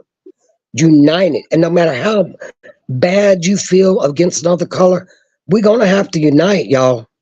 We're gonna have to stand. We're gonna have to stand to save America, or we won't have it. And we got so much divide amongst ourselves. It's like we're doomed. Why? Because people will not move forward when the opportunity comes. Take the opportunity to overcome the stigmatisms, the stereotyping, the ingrained indoctrination that we all have been subjected to. If you're an American, you've been subjected to it. So we're fighting ourselves. I'm fighting in myself to not feed into the racial divide. Like, you can see a black person and a white person in a room, and a Chinese person walk in, and the black person, white person gonna start talking crap about the Chinese person. There you That's go. because See what I'm saying? America specifically has It's too many unsolved identity. issues. It's America needs to resolve identity issues. crisis. Identity. We are in identity crisis. Okay, All the here's the past thing is though. Right bullshit. now, the federal government just made public announcements this past week that America supports the colonization of Palestinian people. Me personally, I have a problem with that because, like I said, my family is Choctaw and Cherokee. However, my mother's family came here after World War II, so I'm very balanced in both sides that the pendulum swings. The difference, though, is right now, while America's going through an identity crisis, the United States The world government, is. we're going to support a colonization and an ethnic cleansing of Palestinian people that were literally here since biblical era. It's in the Bible. I just did 3 videos yesterday showing the Philistine people in the Bible, in the Old Testament. And America in 1948 said, we're going to allow for the placement of people that are coming from Eastern Europe and are going to be placed here in Philistine. And we're going to give these people that are being placed military machinery and military ammunitions so that they can actually colonize and establish a European outpost in the Middle East based on the Old Testament, the book of Ezekiel. In it's Ezekiel 47 and 48 that describes the boundaries of a tribe that was only a tribe through lineage, not a place, not a country, not a region, just a tribe of people that the name was given to in the book of Genesis. And I've got to stop you right that's there. racism. Let me stop American you. government perpetuates Let me stop you racism. right there. Look, the world is an identity crisis. You No. either on the good side or you on the bad side. No, We are in a it's spiritual the battle. people in the world. plain The and world simple. is fine. It's the people. Yeah, look. The world is, nobody can claim this or that. This land is my land. This land is your land. This earth belongs to God's people. The division has to stop. None of us can say these people get guns, these people don't. No, all that bull. See, anything that's not promoting togetherness is promoting division. It's simple math. It's simple math. Well, People need to get over their culture, Okay, I their already did though. So everything. now what's the problem? I didn't take a black man to court ever. I raised my children Nobody outside of cares the public about school what you system, did so with a they're not black man. educated. I didn't vote for listen. any of the Hey, people, if you over there Republican or taking care of a black Democrat. man's So I kid, you don't have need to take anything him to to do court. with He needs any to of be the responsible. That's international his job. politics. So now what? Okay, And my now here's the problem. You should have took him to court. You didn't. Yes, Okay, now you got to suffer the consequences. yes. Better Please life put me on the choices. record. Take Better them to court. life Take their asses choices. to court. You make babies, you need to pay for them. Period. Better life No, choices. because here's the thing: when you're talking about identity politics, the only thing people are going to say is, "Well, you can't. These brothers shouldn't be taken into court, and the family court Who is system telling doesn't weigh people in that they favor don't of need these people don't need brothers." it? No, who You is have to. telling women that they don't need the father of their See, kids to provide? on one side Who you're is saying saying that? You have to we live cannot your participate life in identity according for politics, you. and because I did not participate in identity politics.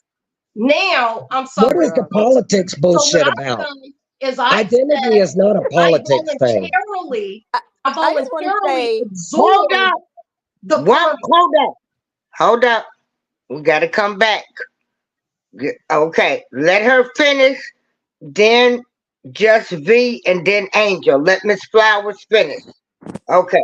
So you're right. I've had to suffer the consequences. And what I did is after praying on it, I realized in 2006, until my last one is independent, I'm going to have to absorb the karmic consequences of withholding what I could do to that brother. And I've had to endure the consequences. And I'm enduring them right now today. You're right. Can more people say, okay, let's not participate in oppressing each other, and let's move forward. Let's reset this nation for the better. Let's stay out of the family courts. Let's make sure that people who need meds can get their meds. Instead of sending over 100 billion to another country, can we make sure that the people in America get the things that they need? Can we do that first? Can we make the better difference on an individual level and then a collective level on a state level and then the federal level? Because the government on a federal level is picking and choosing what racial demographics to favor and to support as allies. That is impacting us on a state level. It's impacting us on a county level, and that is impacting us on a city level, a community level, a neighborhood level, our street, and our household. She didn't hear me. Anything I said at all. Go ahead, Okay. Justin. oh, I don't really have much to contribute. I just want to say that if there are men out here that are not helping a mother, if they're not together and they're not helping the mom support their children, their asses need to be drugged into court. I don't care if they pink, black, white, or purple striped monkey. I I don't agree. support They're deadbeat pieces fathers. of crap. They're pieces of crap. If they're not Yeah. taking care of No, the I don't. position of their children and leaving their spouses to take care of the children themselves, they are garbage and they Who need pays for the right. litigation? One of my daughters just went through litigation for 2 years against her ex-husband for custody and child support. She paid over $30,000 on credit cards for the retainer fees and defense from her family attorney. And then she got no visitation, and she has to pay over $950 every month.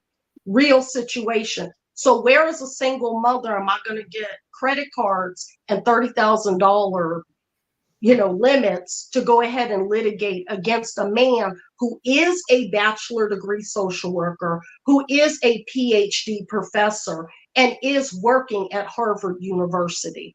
Where am And I he's going to not get the money supporting his to children. litigate against him when all my bills have been paid, all of my expenses are taken care of, all of my insurance is paid, my lights are on, the water's running, and food is on the shelf?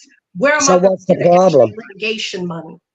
Well, I know people who don't have any money, and they go to court to get like minimum child support because there really isn't a lot of money in the equation. And I never hear them speaking about needing to afford all of these lawyers. I don't know if the court will appoint you one or how it works out, but lots of people go to child support and family court, and they don't have to run up $30,000 I in can bills. go get on welfare right now. All I that I didn't. technically have to do is get off of here, get online, apply for welfare on the internet through the website, and then put in all of his information. That immediately is going to bring him in to the case. Well, then The you need to do difference, that. Yeah, no, why don't you do that? the difference, because now we're getting into self-governance.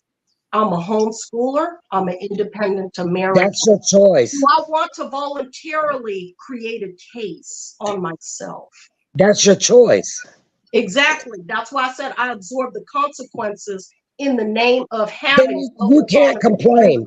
You made those choices. You You're can't right. complain. Now, let me tell you about a real life choice of a white man who has 5 children, right? He pays child support on all 5 of them by three different mothers. The one he's currently getting a divorce from. But, he should have made better life choices, but he didn't. He's got 5 children he supports, right? Fully supports. He pays back pay that he was injured and couldn't pay child support when the woman went to divorce him. Look, they went to court. He said he wants them to take it directly out of his paycheck because he don't want to talk to them. He don't want to deal with them. So they get that money. They never have to deal with him. So, he's a white dude with 5 white kids. He fully supports, and he don't get to see a damn one of them. Show me justice. And, guess what? Now that he's doing that, I said, look, son, you have a choice. You either get a second job to make up for that, so you don't feel the pain of all this money that's being going out rightfully to your daughters. You need to get a second job so you don't feel it so hard. Guess what? That boy got everything he needs. He pays all his child support. He's got a nice big home, cars. He works hard. He made a choice. He didn't lay down and say, well, you know what? I'm pissed off. I'm not going to pay child support. Screw that. Take me to court. You can't get blood from a turnip. I'll do time in jail. It was a choice. And you, lady, need to make a move and make a choice. Okay, this independent crap ain't working for you, sister, because you're unhappy with it. Make a move. Make a move. I'm not going to, like you said. That's your choice. Your choice. Your choice. I'm not going to have my children. Too bad. 10, 20 years from now say, you know what, Mom? You went through litigation with our father. You tried to take something from that turnip. You're predicting the future that has not even happened. I'm not You're looking for bad. You're being the victim. 20 years from now, you're still the victim. So you know what? Yes, you are. In 20 years, your children are going to be the victim. Hold up. You just said it. Wait a minute. Did you get the point she made? You Yes. cannot get blood from a turnip. There are a lot of deadbeat men out here that's not even working. So Miss why Evans, would you you said take this them man to work at court? Harvard? He does. The She's thing is, talking. he has a family. He thinks you're a dummy. He's remarried. Oh, honey. His honey. new woman You getting all got the money. kids by a man that work at Harvard and then remarried? Oh no, honey. We will No. be in court and I want back pay. That's right. I All tell of you. it. No. And I Give it wouldn't give up. a damn what my kids said. That's right. Suffer now, not later. I wouldn't give You a got damn your because basically, if those kids, if your kids are boys, they're gonna feel like they don't have to take care of their kids. That's right. None That's of my right. children feel like that. In fact, all of my children are homeschool graduates, and all of That them don't mean nothing. college degree.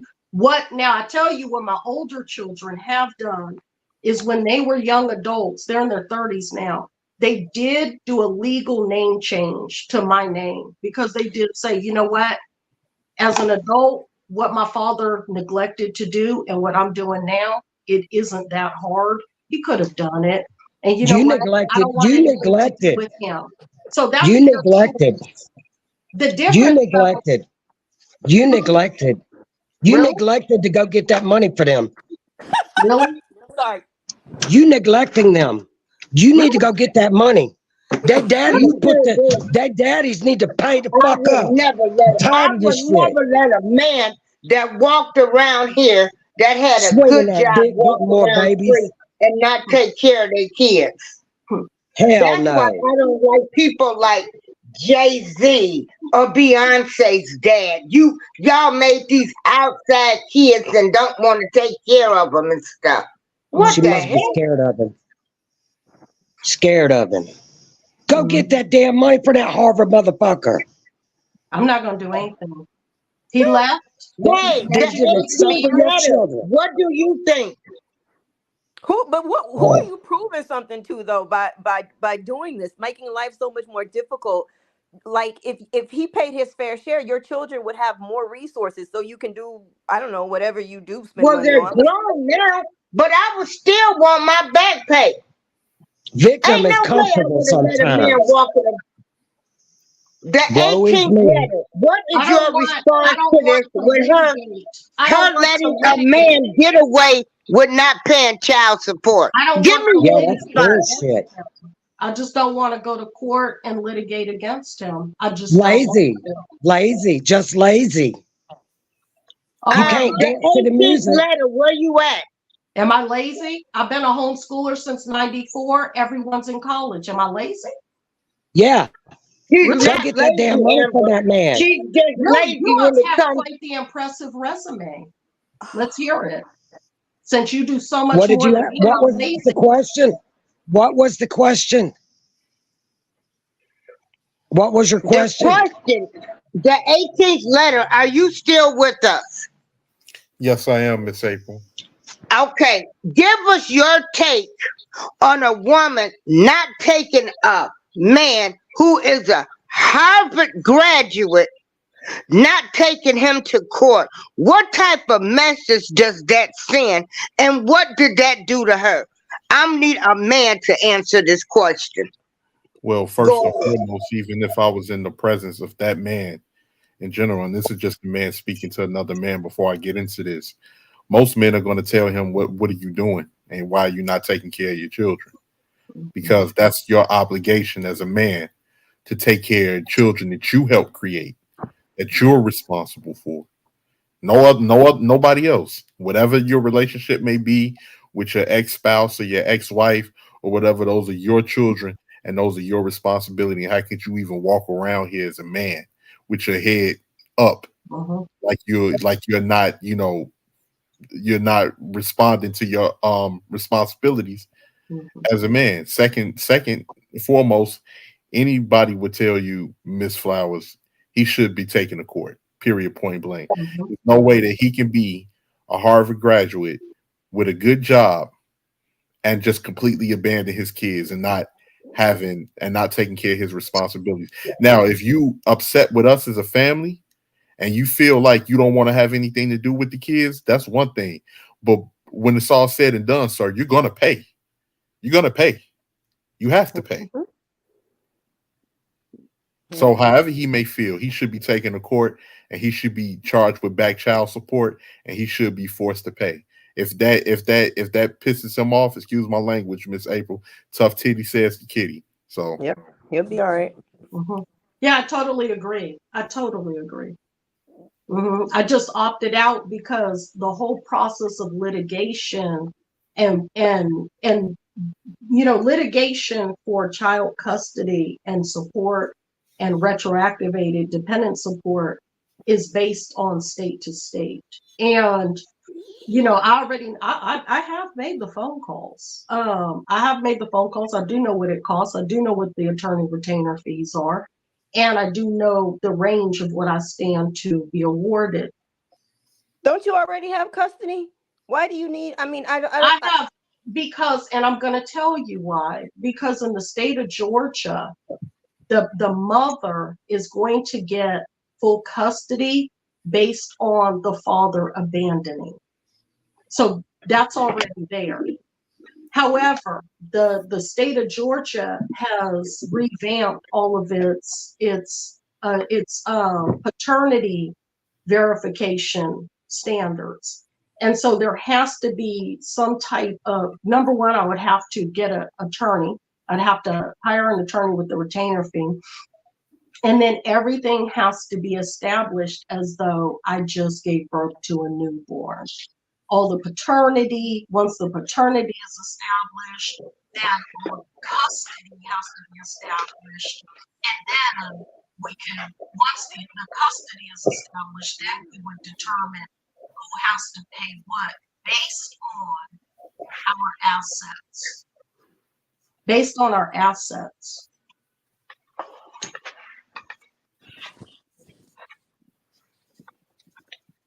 I don't have any debt. I just have assets. Well, I know with my son's father, he was a hairdresser, and his mother used to defend him from me getting child support. May they both rest in peace, and if I had to meet them in hell.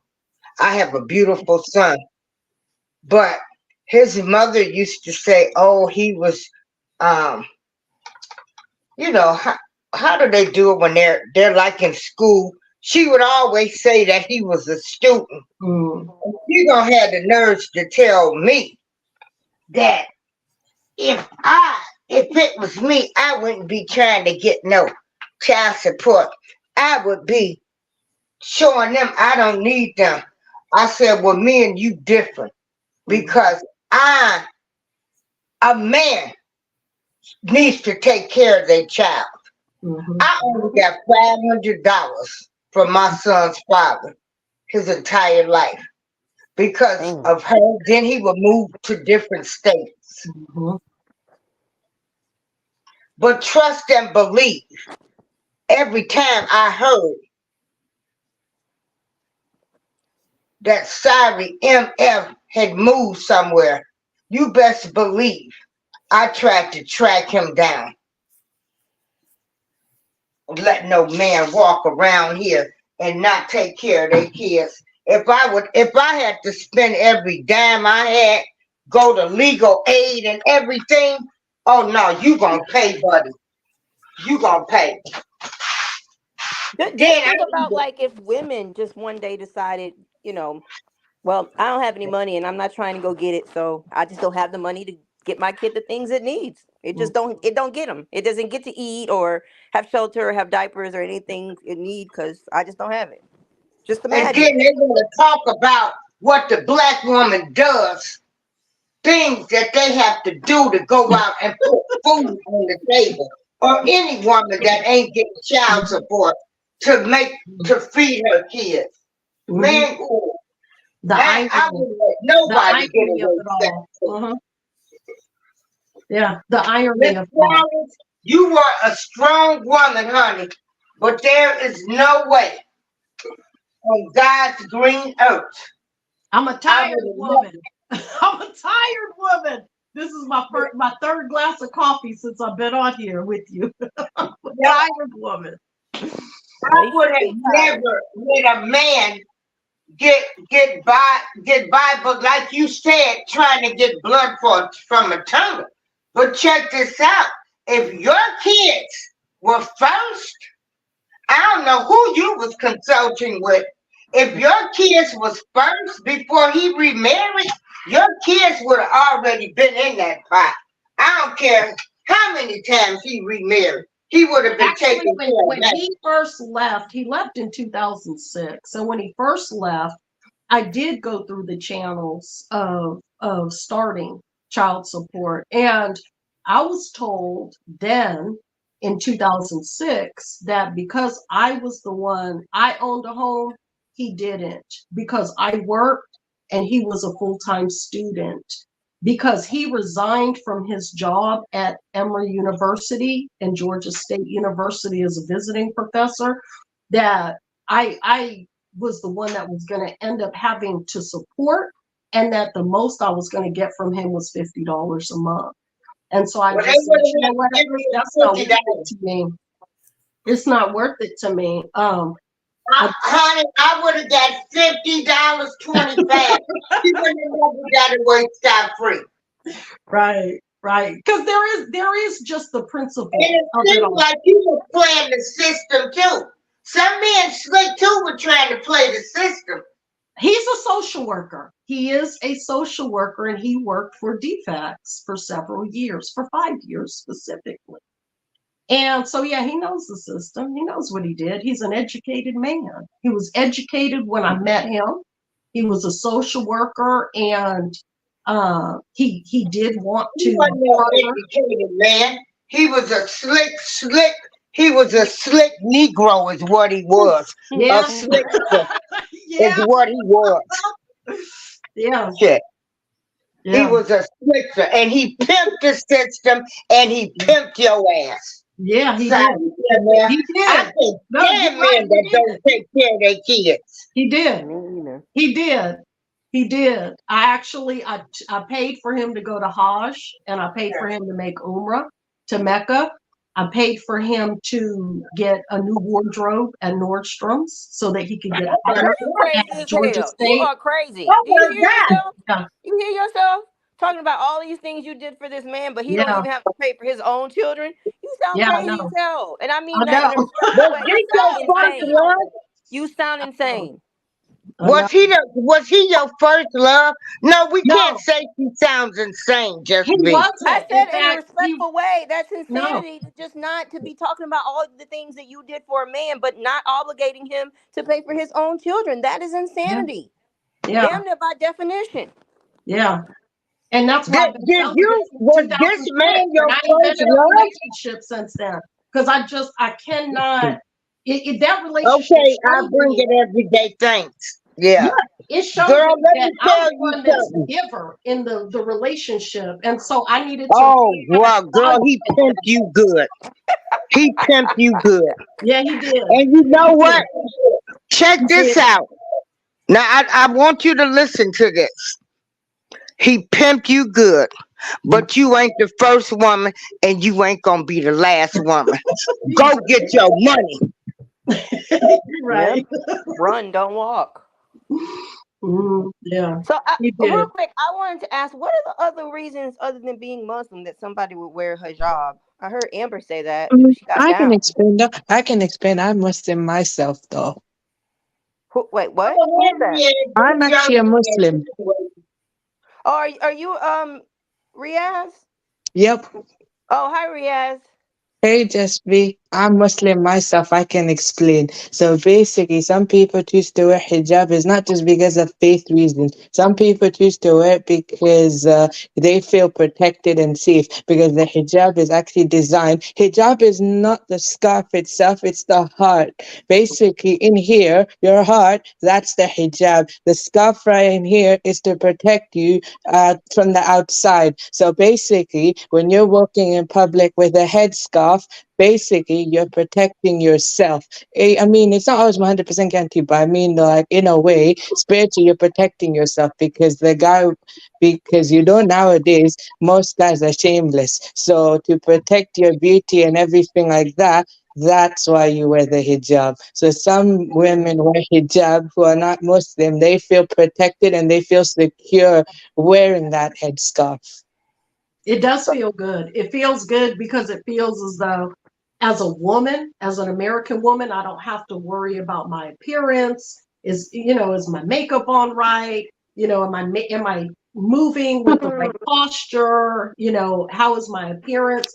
I could just put on a scarf. It's a partition. It's a veil. Yes. It's like closing the curtains on my windows. Exactly, exactly. And trust me though, do not worry. I always defend a woman who wears a headscarf, whether Muslim or not. I always defend the hijab, always, because I'm Muslim myself. So I understand why you wear it and what you do and everything. They do it, because that's good though. I'm actually very happy you do it. Are you Muslim, Miss Yeah, Flowers? I am, yes. I am. Oh, Yeah, okay. I've been Muslim since 1994, and I was a staunch Muslim. I was very, very into Islam, and I was raising my children to be Hafiz Quran in nice, California. mashallah. Yeah. I'm born in a Muslim family, full born and raised. Oh, I'm Pakistani, but I'm born in UK, but my ancestry is Persian, but I have a full multicultural background. So I actually been exposed to many different cultures and everything like that. So, gain understanding and stuff like that. And I'm actually born Muslim, but spiritually, I actually at 13 is when I actually fully embraced it. Like, even though I was born and I've been embraced it my whole life, I didn't feel it. Feeling it at 13. beautiful. Absolutely beautiful. Beautiful, Riaz. Now, hold on. So now we got GJ34. He says, pardon me. But now I'm just wondering even more things now, just to be sure. So, GJ3 folk, can you please put in the comments the things that you wondering now? And also, Miss Flowers, I don't want you to feel bad. You know, I don't. I don't. I got pimped by my son's father too. But after him, it was never gonna be like that. I'm at the point now where I can laugh while the tears are rolling down my cheeks because I'm older Okay. now. And that last lesson in marriage, it taught me so much at this point. And the more that, everyone gets older, and I just feel like, okay, I know better now. I know how to better advise my family. I know more. And it's interesting because my ex-husband is an E-man. He is a credentialed social worker. He is a academic, and people refer to him as doctor. And I'm no one. I'm nothing. And it Dr. has really Deadbeat. shown me how people can come along, they can usurp and benefit from you and then ghost you. And this judicial system makes it so difficult to be compensated or to be reimbursed. And it's like, this world, this society, it brings us to face our own tough Okay, choices. was he a white man? No. Mm-mm. He was black? Okay. But since he had money. He didn't have money when we got married. When we got married, he had his bachelor's Okay, so degree. you helped him through college. You did all of this. You had babies, you raised them. Okay, so it sounds like one of them stories. Once he moved up the ladder, then he probably wanted to get him another woman of his status because that's what these people did. Stop calling him a doctor. Stop giving this man Dr. praise Deadbeat. and start calling him Dr. No Good, Dirty Dog, not I taking care made of his myself men. a Stop doormat and he giving that wiped his man feet on me. That's what happened. I made myself a doormat and he wiped his feet on me and kept on right. accepting. So we gonna form a sisterhood and we gonna help you and we gonna be with you part of the way. Cause you're not the first woman and you're not gonna be the last woman. That's right. But honey, you still talk too highly nice of a man that didn't take care of you and his kids and you helped him. Did you ever Mhm. did you ever see Waiting to Exhale? Didn't you I see what did. she did? Okay, didn't you Yeah, see when she poured the gasoline over the car and burned it up and I did. Yeah. showed his clothes? Mhm. I mean, But we're yeah. not telling you to burn up all his shit. No, We're just no, telling but you I'm about not how trying to I entice haven't you. spoken to him since 2006. He I ghosted well wouldn't me. care if you hadn't talked to him since 1999. I would Yeah, be that's having his butt in court. yeah. I agree pretty much. I figured the real Muslim man basically wouldn't do that. Though. I mean, like a real Muslim, basically, whether it's a guy or a girl, basically their obligation is to their children, and a real Muslim will actually do that.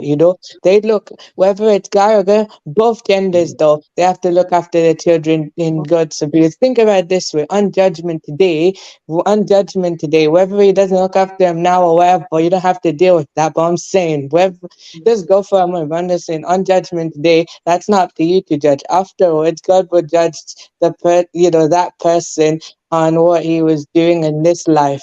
So you can have everything in this life, but in judgment day, we'll see what happens.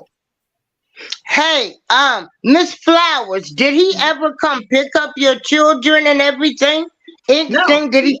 he left in Oh, then he had a 2006. sorry wife too. Did his wife that he remarried? She knew he had kids. I don't know because I don't know her. What Oh, has happened though is, I've contacted his brother-in-law. I've contacted different people that he knows. They know where I'm at. I do regular live streams on my channel, and I always think to myself, it would just be beautiful.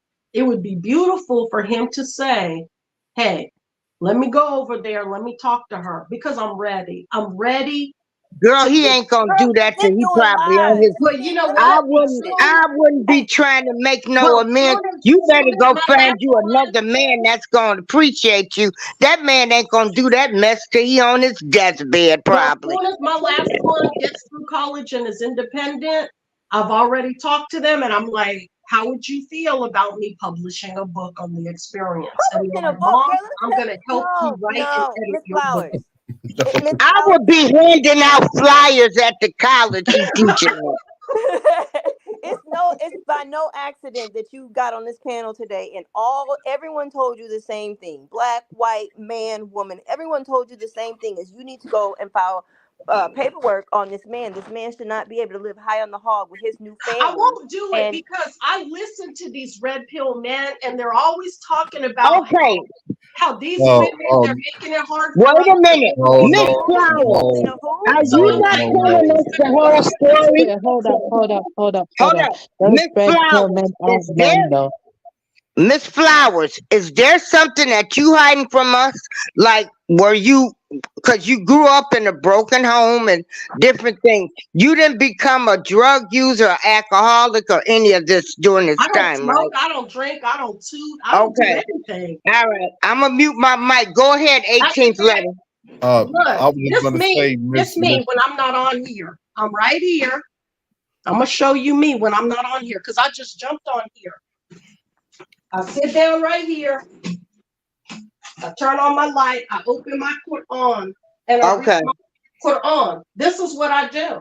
You I, still I, in love with this guy is what it I don't is. go to But go clubs. ahead to 18th letter. no, yeah, I was just gonna say, Miss Miss April.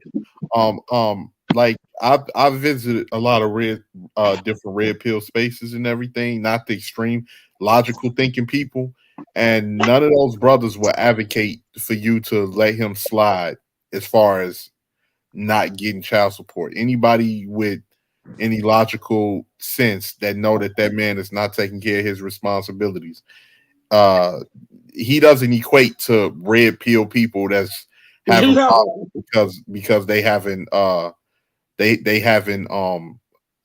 problems with their spouses. He doesn't equate to that at all. He ain't got nothing to do with red pill. That's a man that's not taking care of his responsibilities as a father that needs to be brought to justice Mm-hmm. in Yeah. the court of Yeah. law.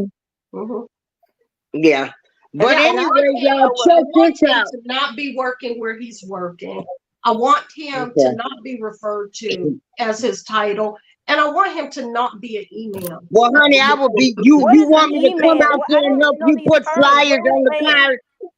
I'm just gonna wait because right now I have to get my last one through college. And as soon as I'm just a Girl, tiny you little bit better get your last one This to girl. college.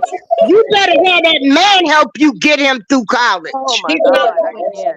He's not going to. Okay, y'all, we've been on here for close to 4 hours. I got to get up. My cousin just told me we get ready to go to Walmart, so I got to jump in the They were like, shower. file your child support Everybody right now. can I'm going give to Walmart. everybody give y'all closing statements. If y'all want to continue to chat, where did y'all want to go to? The 18th letters program or Miss Flat? Which I mean, if y'all want to continue the conversation, because I can still um follow y'all wherever y'all want to go to keep this Yeah. conversation going. I don't know I'll what his channel is. I don't know anyone's Well, like channel. with my channel, like we cover certain, serious topics, but I like to cover a lot of topics celebrating Black culture because we all know a lot of these conversations can be heavy. So Mhm. Yeah.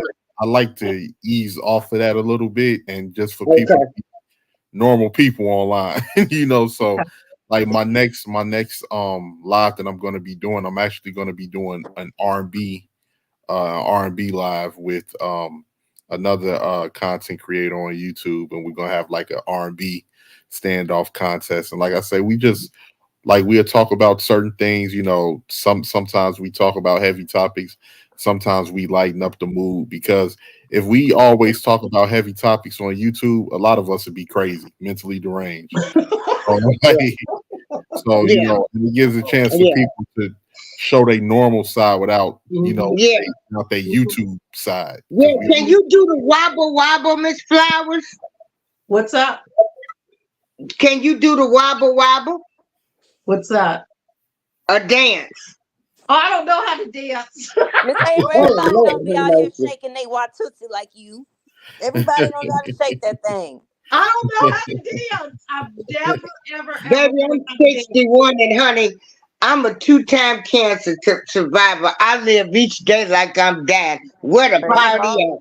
at? right, Hey, I hear you on that one. Shout out to you, right Miss on, April. Shout out to you, Miss Praise the April. Lord. Praise the right Lord. Yeah, on. absolutely. So, I, I, Okay, I'm sorry. everybody give your closing statements real fast. My cousin looking at me. Okay, I'll go first real quick. 18th letter, I'm going to follow you. Miss April, you already know I love you. I already know how to find you. Hello to everyone in the chat. Thank you hey guys V, for having me. I put No. my my YouTube channel in the back chat. Okay, great. Okay, because And I did, everybody's links was dropped Miss earlier. Flowers, girl, please get to the courthouse tomorrow. Take this as a sign. Just get there tomorrow. Run, don't walk. Okay. All right now. That's all I got. It's a temptation. Okay, Wait, but look. Rian, All right, I got. You know what? So I give everyone just go for it. Just literally go for it. Go to the court and get that money, please. And also think about it this way: though, don't think negative. All you gotta do is, yeah, I understand you're thinking reality was, but do this as well. Basically, go there, but before going there, make a pray. Basically, make a dua right there and just say, "Please help me." Basically get through it and actually get what you're aiming for. If you do that, everything can happen. okay. Now, Miss, I want to say one thing before Miss Flowers get a last statement. GJ34, I love the Lord first. I dance for him, and then I have my good little time. Okay, Miss Flowers, go on. All right. So I give you a gift since you told me to make dua and ask for help. Are you familiar with Allah al Musta'an? Allah Musta'an, not really though. You could type that down, no, and I can screenshot it though, Here, and I'll I'll write it for find. you. Allah, Allahu, Allah, Alif, Lam, Ha, Allahu, Alif, Lam, Mim, fam. Sin, it's Mim, Sin, Ta, Ain, Alif, Nun. Allahul Musta'an. Allah Musta'an. Okay. Okay? I wrote that in simultaneous ambidextrous mirror writing for you. Okay? Allahul Musta'an is the Allah one, Musta'an. it's the one to call when one is in need of immediate response. Okay? Okay. All It right. is I one learned of the something. extra outside of the 99 names of Allah.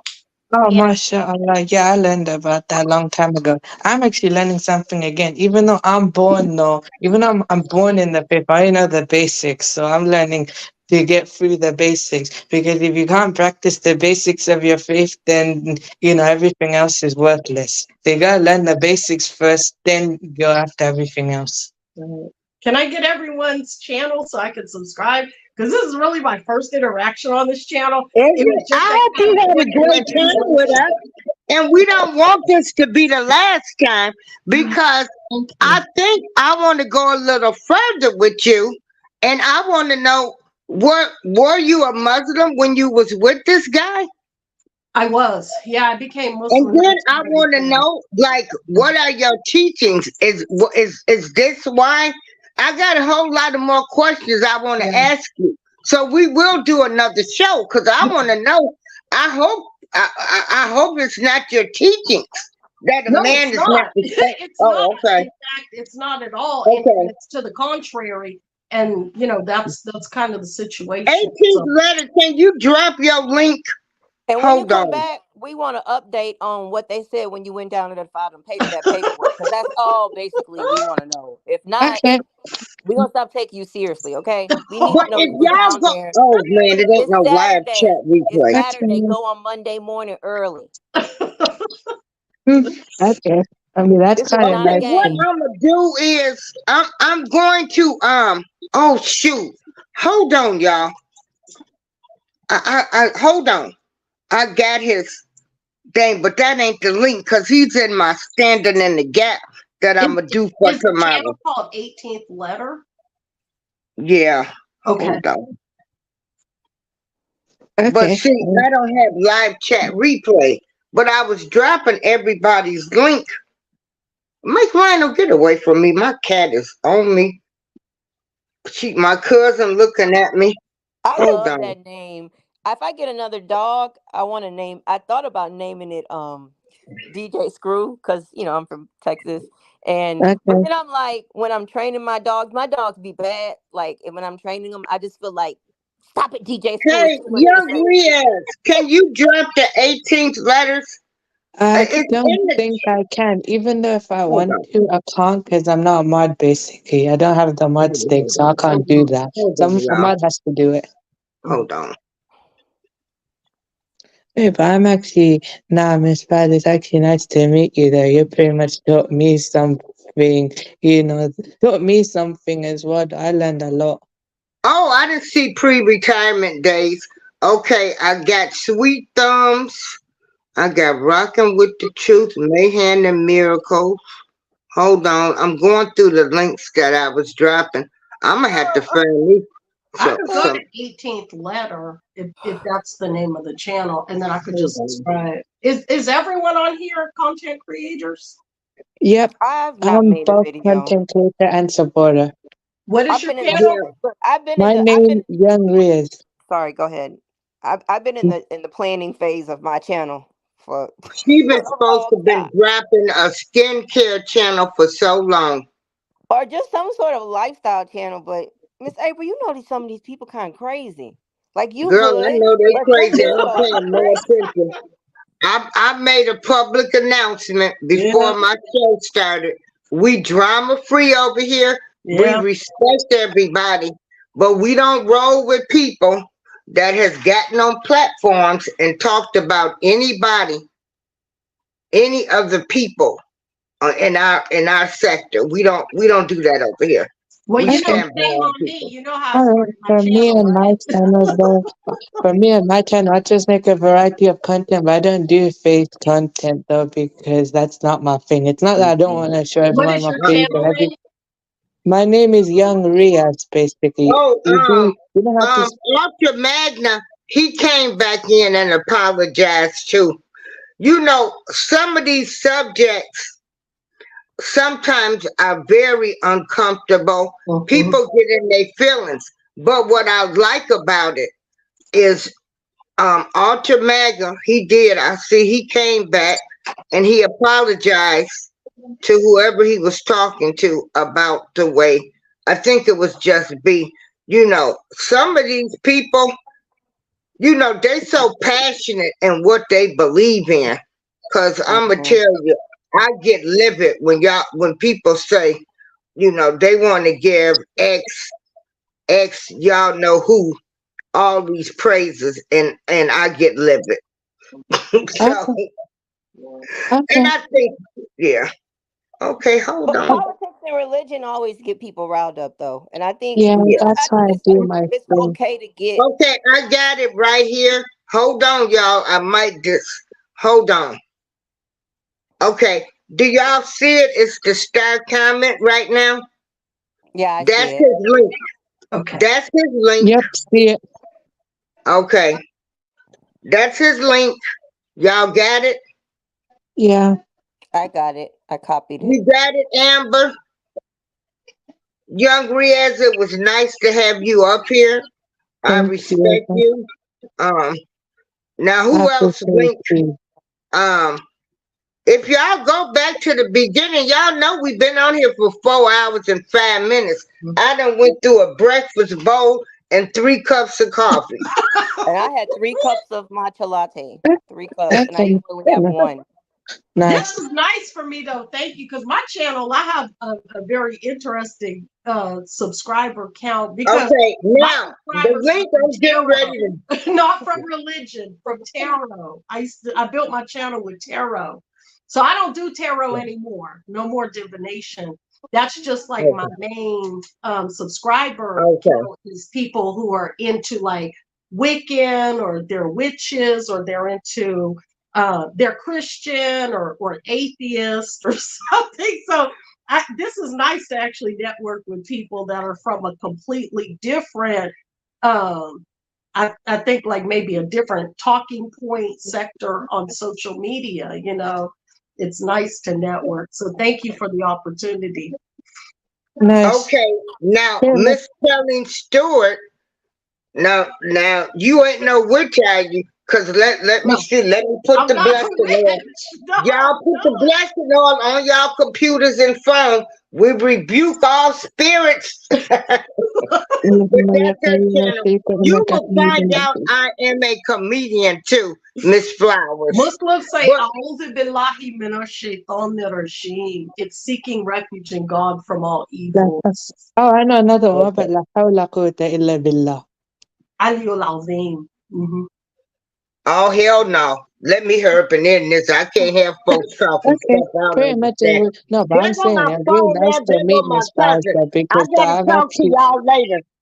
Bye, everyone. Okay, Miss bye. Flowers. We'll see you later. My cousin calling me now. I gotta go. Okay, I all gotta right. go. Thank you. All All right. right, bye. Much love. Okay. Peace.